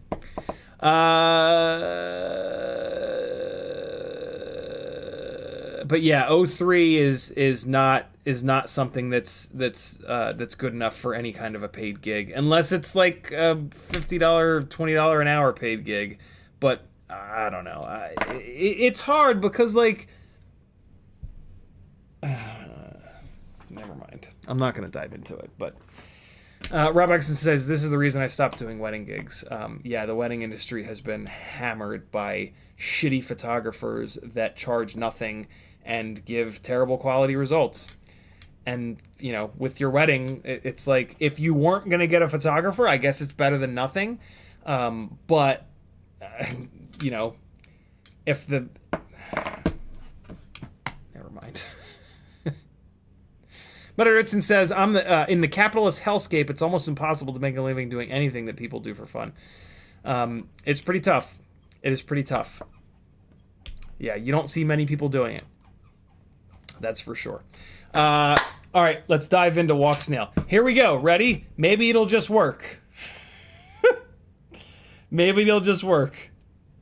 Let's see how good Walksnail is. Hold on. Let me get a fan going.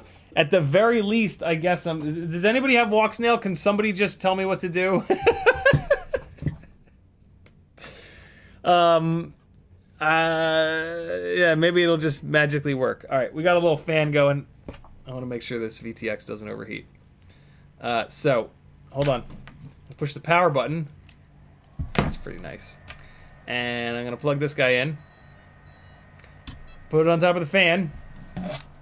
And you never know. Maybe it'll just come on. Although I think that this VTX and camera came from someone different than where the goggles came from. So there's almost no chance that this will just magically work. Adjusting the goggles for the first time here. Man, that's nice. All right, yeah, so it's not going to just magically work. So I'm going to push the recessed button on this, and I guess I'm going to push the button. There's only one button on the VTX, and maybe it'll just magically bind. Probably not, but you never know. Let's see. I don't even know if this is the bind button, to be honest with you. Alright, it beeped. Is that a good beep or a bad beep? It just beeped once. Oh my god, it just works.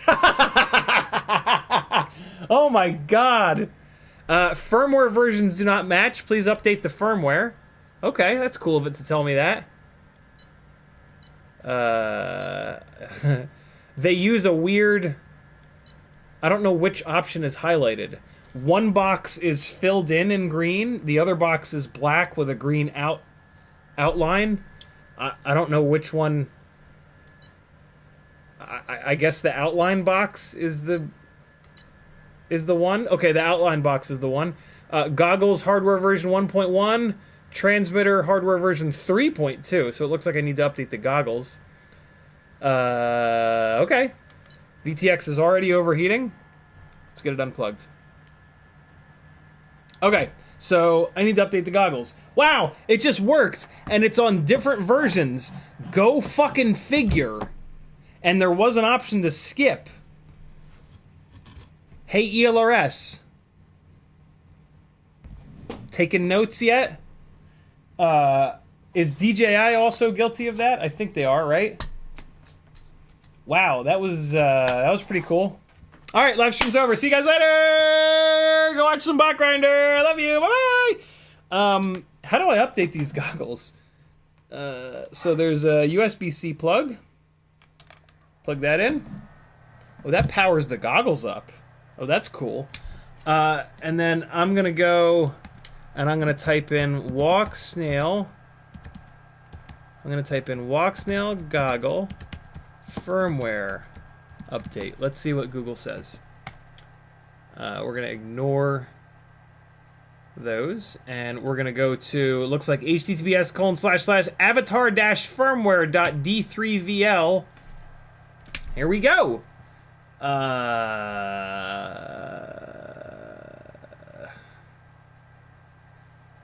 So it looks like 333910. I don't know what download Sky means. Download Avatar goggles? That seems like a good idea. Click that. Looks like it's done downloading. It's an image file, so let's just click it. Disk image is corrupted. Not a good start.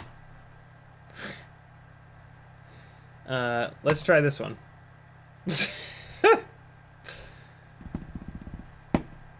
All right.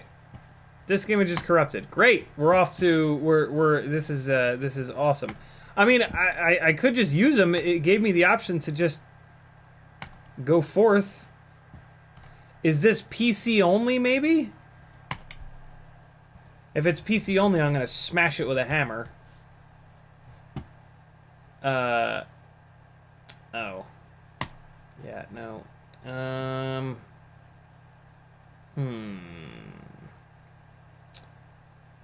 Why is that? I mean, maybe I just put this disk image file directly onto the thing? Athix says it's zip files. How about this? How about this? I'm gonna unplug it. And I'm just gonna fly the goddamn thing. Unfortunately, you guys are not gonna be able to watch. But, you know, half the time that I fly, I do the Stevie Wonder routine anyway. So, you know, what the hell? I'll just, you guys will get to see what it's like to fly in 1080p for the first. I mean, I guess I flew this at Rampage, but flying around the house here where I'm comfortable will be a lot different. Let me do this. I can do that camera, and then I can point this out that way, and then you guys will have a little bit of a view of what the hell I'm doing.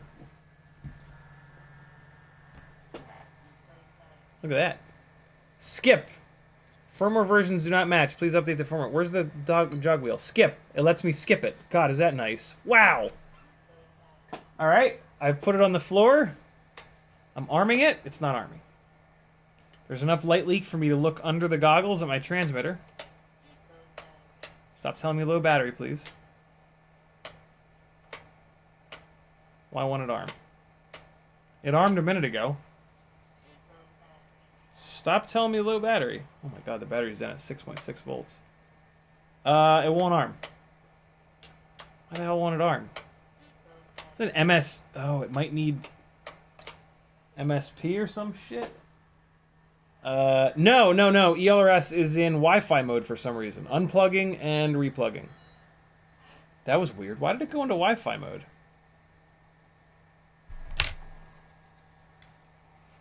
Alright, I'm black screened. Coming back up. VTX is overheating.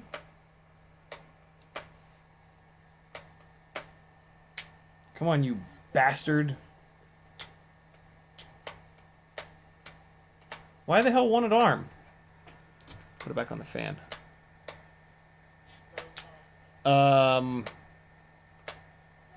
It armed a minute ago. What the hell?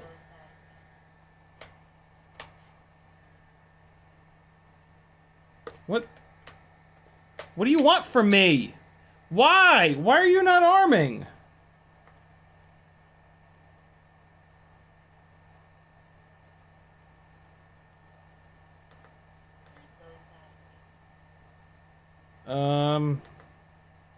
This is fucked. Oh, there it goes. Okay, here we go. Oh my god. So the first thing I did was point it at the red and purple wall, and it's like, it's so saturated. Oh my god, yo, it looks so good. Holy shit. Wow, okay. I'm just letting the VTX cool down. 90 degrees, 88, 86, 84. Here we go. Okay, so yeah, it's a little heavy. I mean, it feels exactly like the newbie drone rigs. I don't think it's recording right now. I don't have a memory card in it. Battery is down at 3.5 volts per cell already. Oh, it's heavy. Yeah, it's heavy.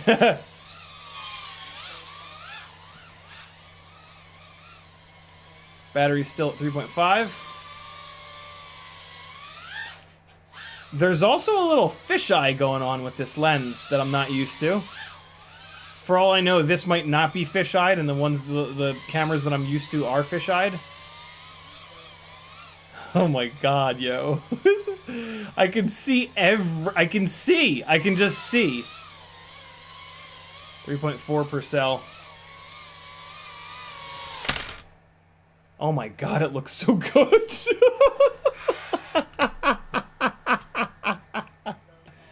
Wow. Wow, yeah, I mean, I've flown around here in HD0, but that ain't HD0. That's wow. That's something else. Wow,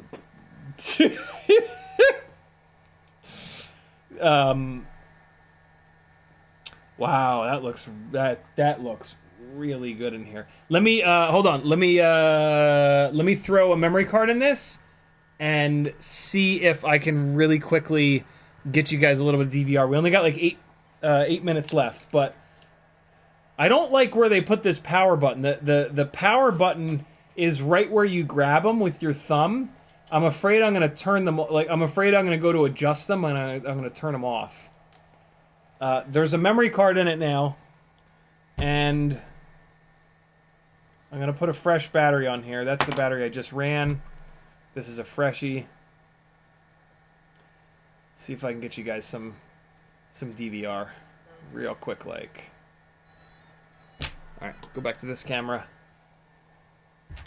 and put it back on the fan here. Okay, this is coming up, and this should be the record button. Hey, it's recording. Oh, that triggers the on.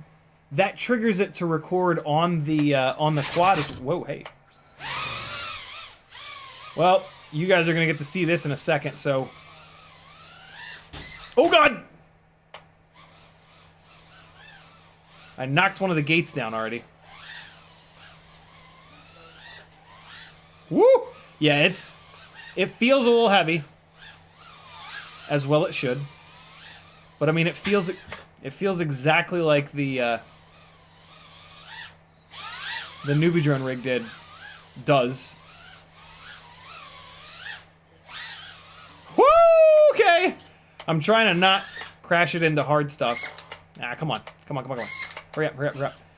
I'm like acutely aware of it overheating, so like when it's on the ground, not getting airflow, I'm like, oh god!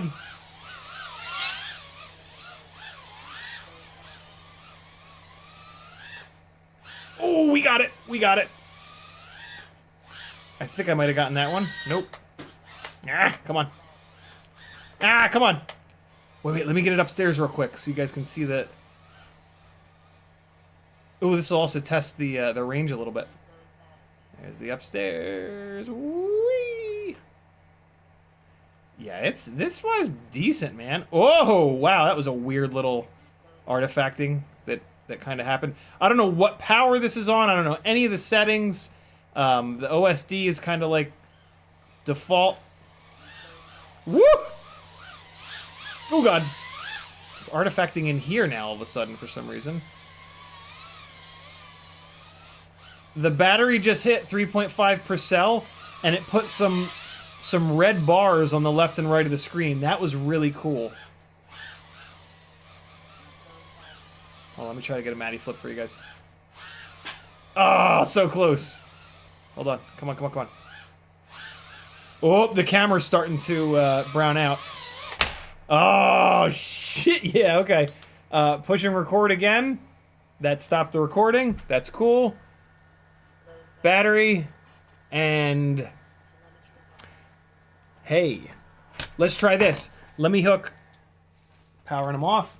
Let me hook the little USB cable up to the quad to see if I can get the DVR off of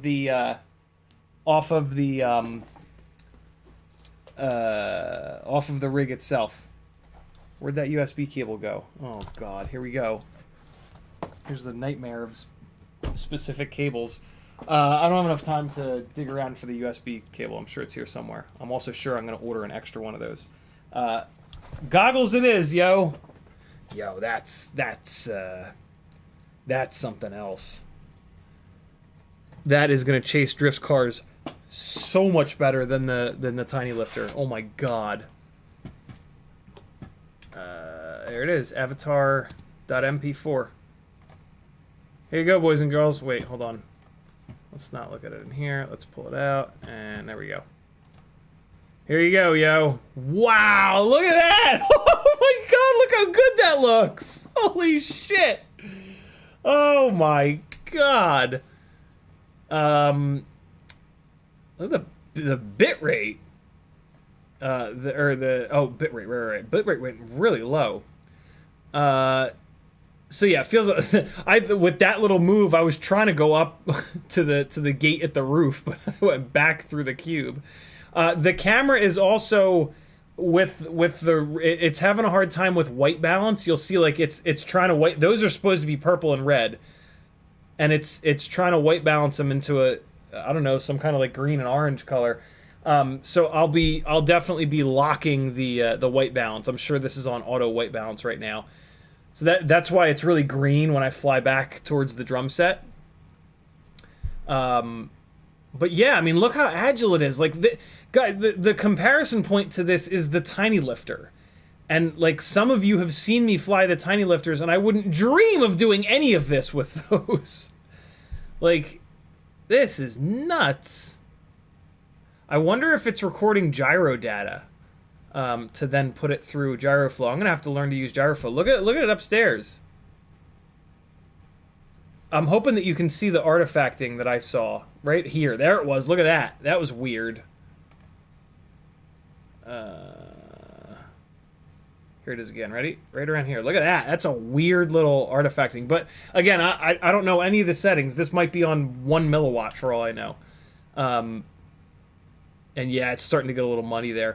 But when I find the cable and hook up to the DVR on the quad, there won't be any of that. It'll just be nice, clear, crisp. There's that artifacting again. Wow. Wow, why the hell did I wait so long to do this? Trying to get a little Matty flip action for you guys. Didn't quite get one. Damn, dude. Why what signal 3, signal right, that's not channel. Well, there's the future, friends. Wow, that's really impressive. That's really impressive. That's nuts. 8 grams. 8-gram VTX and camera setup. Okay. I'm very impressed. I'm very impressed by that. Athix says now all you need is USB-C to HDMI. In 1 minute, Botgrinder stream starts. Head on over there and watch that. If you're not planning, oh, here's the fucking cable right in front of me. Let's see if this works. There it is, 9 o'clock. Go watch some Botgrinder. If you weren't gonna watch any Botgrinder anyway, I got another couple minutes for you. Let's hook this up to the quad to see what happens. I don't know what this is gonna do. I assume that it's gonna pop up on the desktop as a drive, but you'll know when I know. Little weird tiny cable hookup on the VTX. Alright, so let me do this. I'll hook it up to the VTX here so I can see what the hell I'm doing, and then I'll plug it in via USB. So little tiny baby guy. Okay, there it is. That's hooked up there. You want to apparently be very careful with that because you can break the plug. On Wednesday's live stream, I showed you how to reinforce that plug a little bit. So let's see. It's now plugged into USB.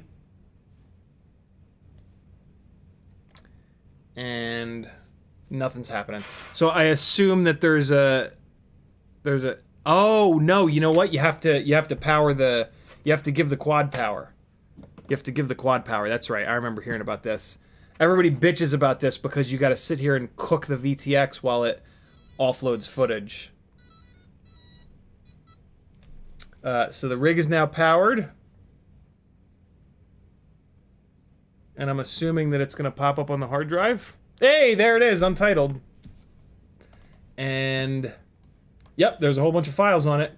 I'm assuming it's this last file, which is 882 megs. That seems about right. It is copying. While it's copying, I'm just going to blow on it.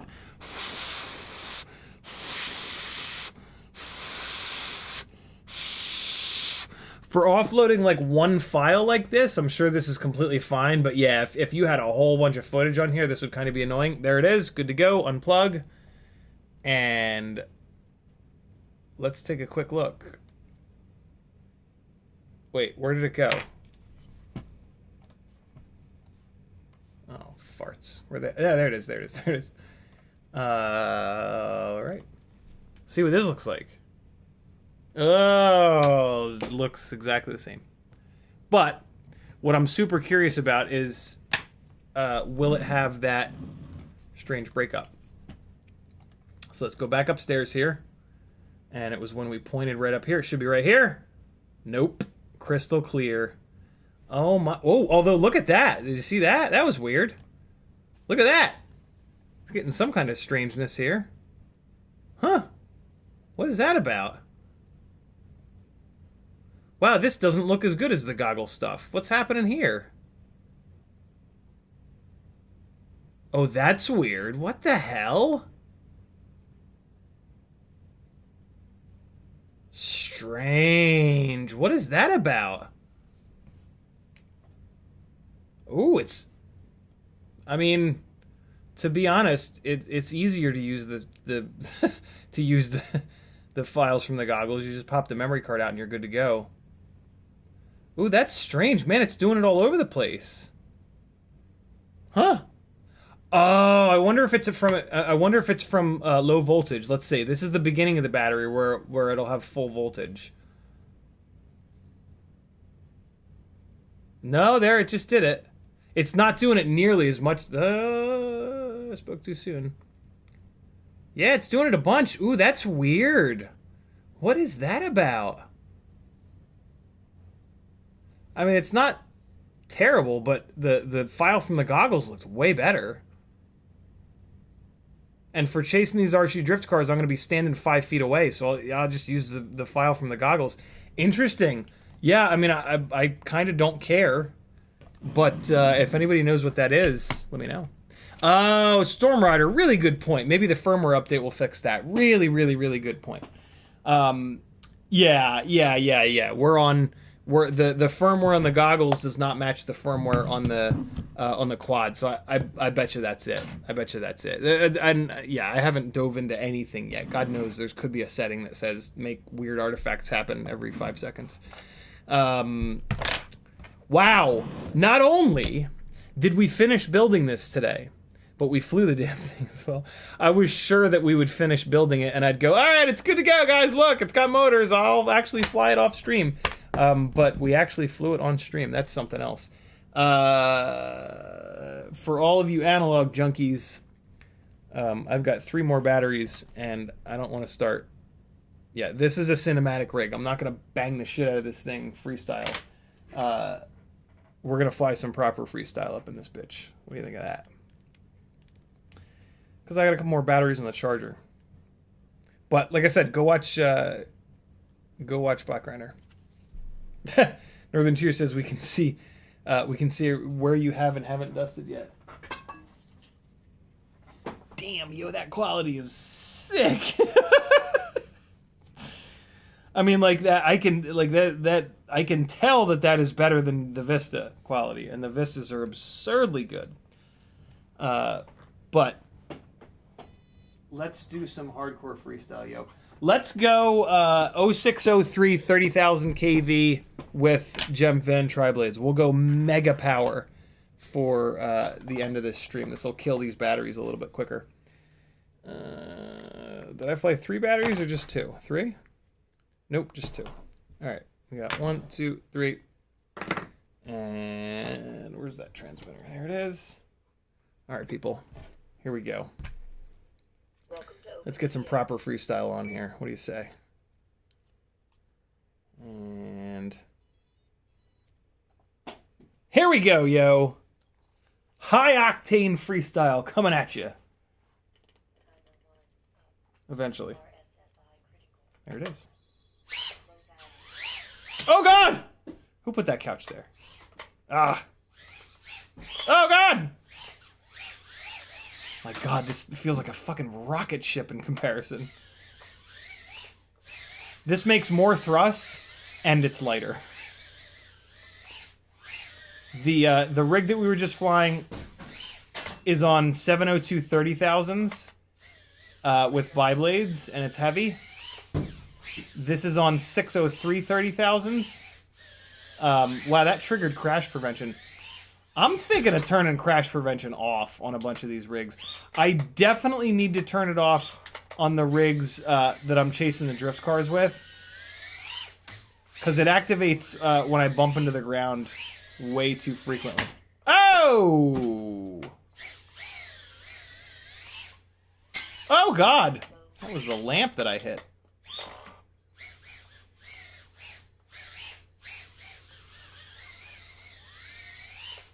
Ah! This rig is something else, man. These tri-blades with these big old 603s. Oh, come on now. Make some... Jesus! What? There's crash prevention helping a brother out. Yeah, this thing makes serious power, as you can see. Oh, crash prevention. See, in that case, I would rather have not had crash prevention. Kind of there, too.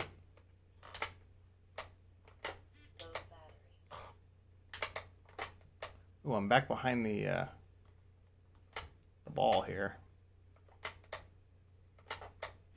Let's get out of here. There we go. There we go. Oh, God, that was a big hit.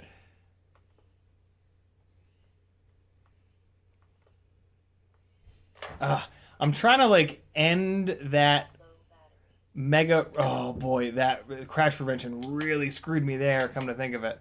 I'm trying to get the end of this full room power loop to be smooth like that. But it's a way different timing from the way I usually do them. God damn, this thing, it's like hitting a fucking nitrous button when you go full throttle on this. My God. Hey! No! Rejected on the second one, but the first one looks cool.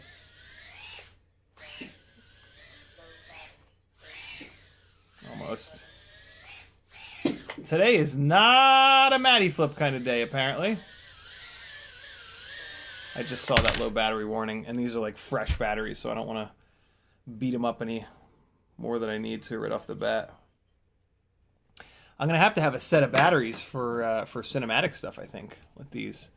The whoop shadow on the wall was pretty cool. Metal.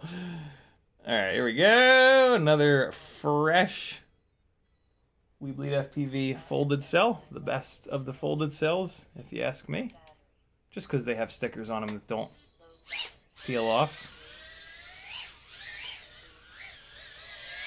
Let this thing move. Jesus. Oh, I never thought about diving down. Oh, I'm going to get stuck, aren't I? Nope. Oh, that would have been sick. That's actually a cool... Check this out. Ready? Ready? Watch the delay. Ready? Oh! Hold on. I'll get it. I'll get it. Watch this. Ready? Watch this. Oh! That big old delay. Let's do it again. Ah, it's hard because I'm fully blind. Like it's... What? Don't do that. Oh, I didn't get it. I didn't get high enough that time. Stop it! What? Oh my god, I'm having a hard... You know what it is? The tri-blades? Oh! The tri... Ooh, that was hot! The tri-blades are heavier, and even though the motor is bigger, the response time is down a little bit. So like, I'm doing what I think is enough of a throttle blip to get it up there, but it's not quite enough. I actually need to hang on the throttle for another second. It's one of the magical things about the 0702s on bi-blades is that like you stab the throttle and the rig just explodes up in the air.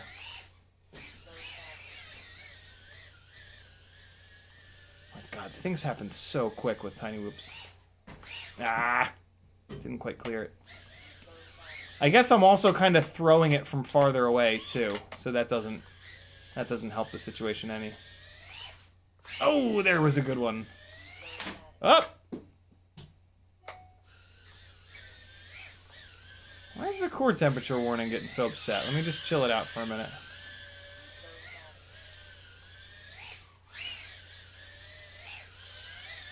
Yeah, it's coming down. Oh boy! Might need to back the PIDs off just a touch. Oh god! Oh boy! Easy! Oh, nobody panic! Yeah, I am doing a better job than I think I ever have at hitting the tiny little bits of these gates. Like, look how opened the center of these gates are. How do I hit this little tiny bit so often?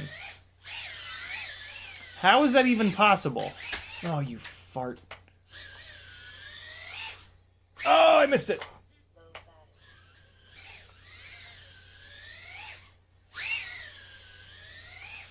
Get you some. I don't want to over discharge these brand new batteries. Athix says, remember flying whoops 2 years ago on PH2? I do. Vividly. I remember working so hard. I remember at Quad Camp Atlanta, which is like 5 years ago, putting in about 10 batteries in a row, trying to do a single simple Matty flip with a brushed whoop. It was like the most powerful brushed whoop ever, and I actually didn't... I never ended up getting it. It eluded me, but then it was okay because I did the Matty flip and power loop with the 4S 3-inch rig, 2.5-inch rig actually. Ah, no! Don't be stuck. Thank you.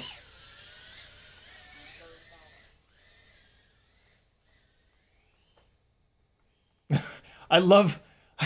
That's like my favorite way to enter this room now. It's just like, all right, I made it up the stairs, and power! Like, I'm in the big open room. Let me just absolutely hammer the throttle immediately. Oh, oh, oh. I let it hang out for a long time on that one. Oh boy, that was a little uncommanded jibby jabby. Oh, where the hell am I? Uh-oh. Oh, we're somewhere. We're somewhere that we shouldn't be. So, I can see purple. Uh-oh. I'm upside down. Okay, we're good. I'll be good. Okay. Yeah, there we go. Okay. Woo! We got out of there. We got out of there. Oh, I just figured out something cool. Ready? Power loop. Oh, that looks sick. Ready? Oh, God, the fan tried to get me. Oh, yo. Okay. So... Oh, all right, so I have to look back right away. You can almost dive down the damn things.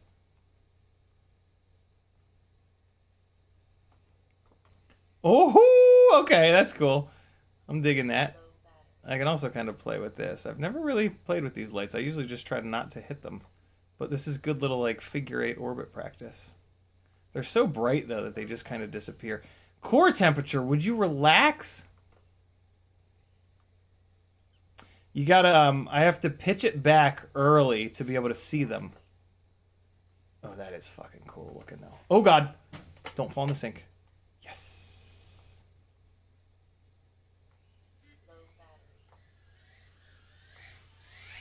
Oh! Cutting those corners close. Oh, I tried to do...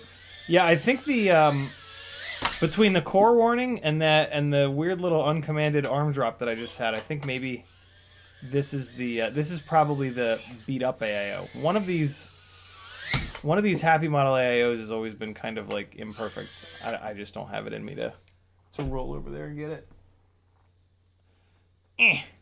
All right, one more. Last one, and then we're shutting down. Jesus, it's 9:17 already. All right, we're gonna fly this one hard freestyle battery coming at you.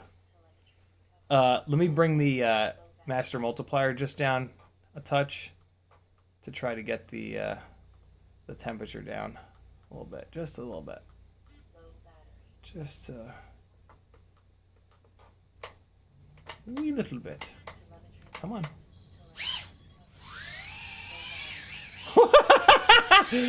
I never like, oh God, what the hell? Oh, what the fart?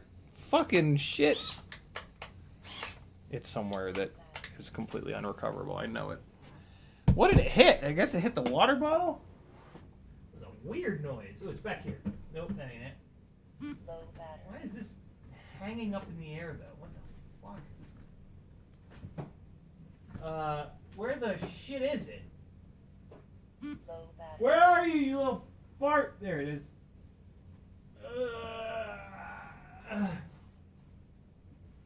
Okay.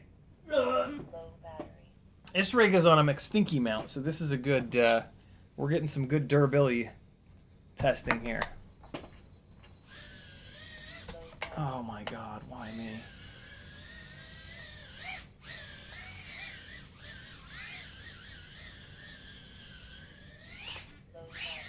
Oh, wow!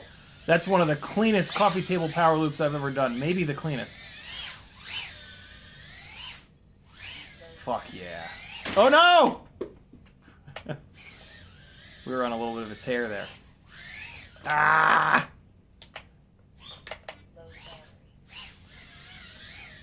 Come on now. Oh! Woo! Woo! Woo!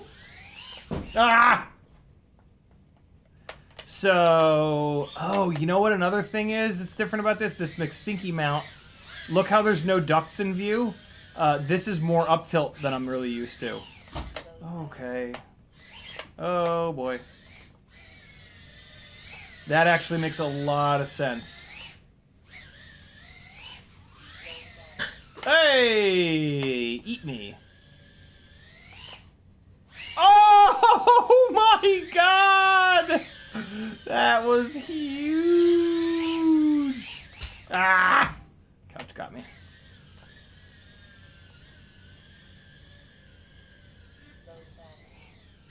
See how the throttle resolution is on this. Oh, I got the newbie drone gates blocking. Ah, fart bag bastard.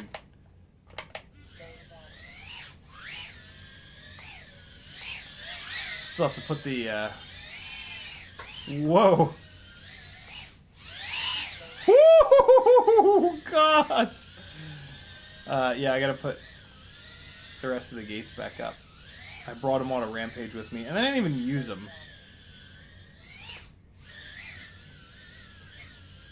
Oh, okay. I'm telling you guys, this coffee table is really low. Oh, there it is again. Dropped an arm again. Oh, actually, you know what? I bet you this is on BlueJay 0.19. I'll bet you this is another rig that's having a BlueJay problem. I'll bet you it is. I'm going to fix that arm drop right now. ESC config. Plug it in. Connect. Read settings. No, it's on 0.16. Okay, okay. I already backdated this to 0.16. All right. So, yeah, the FETs are just starting to shit the bed. That's to be expected.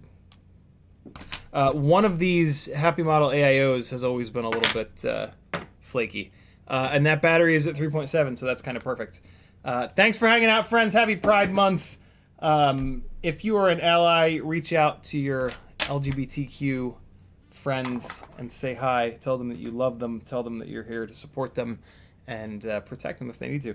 And hey, if you go to any events, don't start shit. If you go to any parades or just any kind of other events, there are going to be assholes there. Just don't engage. Just leave them alone. Let them be horrible, awful human beings.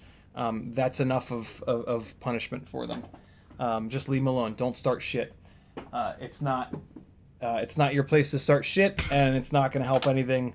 You know, they are there specifically to try to get you to start shit. So the way that, you know, those of us that don't breathe out of our mouths win is by not starting shit and just ignoring them and treating them like they don't exist. That is the ultimate punishment, right? And that is exactly what they don't want. They want to get noticed. They want to start stuff. So when you treat them like they don't exist, it is the worst possible thing that you can do to them. So be safe and, yeah, support awesome people. Love you guys. Head on over to CiottiFPV.com to support this big, silly, awesome guy. And I'm going to send you guys out of here with a little bit more Rampage footage. Did we get through this file? I think we got through this file. Yep, we got through this file. And I think we stopped on 452. Let's see where it opens. Yep, this is the one. All right, continuation of more Rampage footage here with a little bit of epidemic sounds. And I'll see you guys on Sunday from 3 to 4. Short stream on Sunday.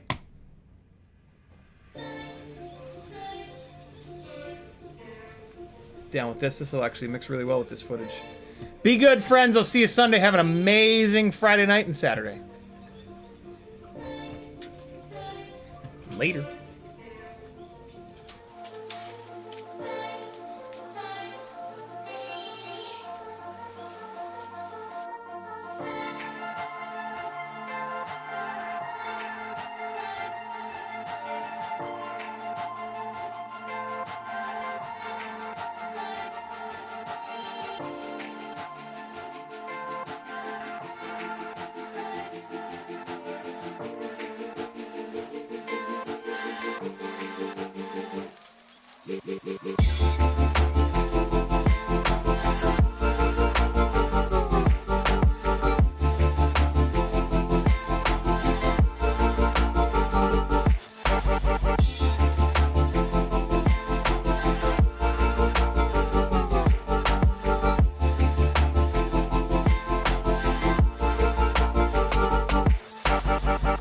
Bye.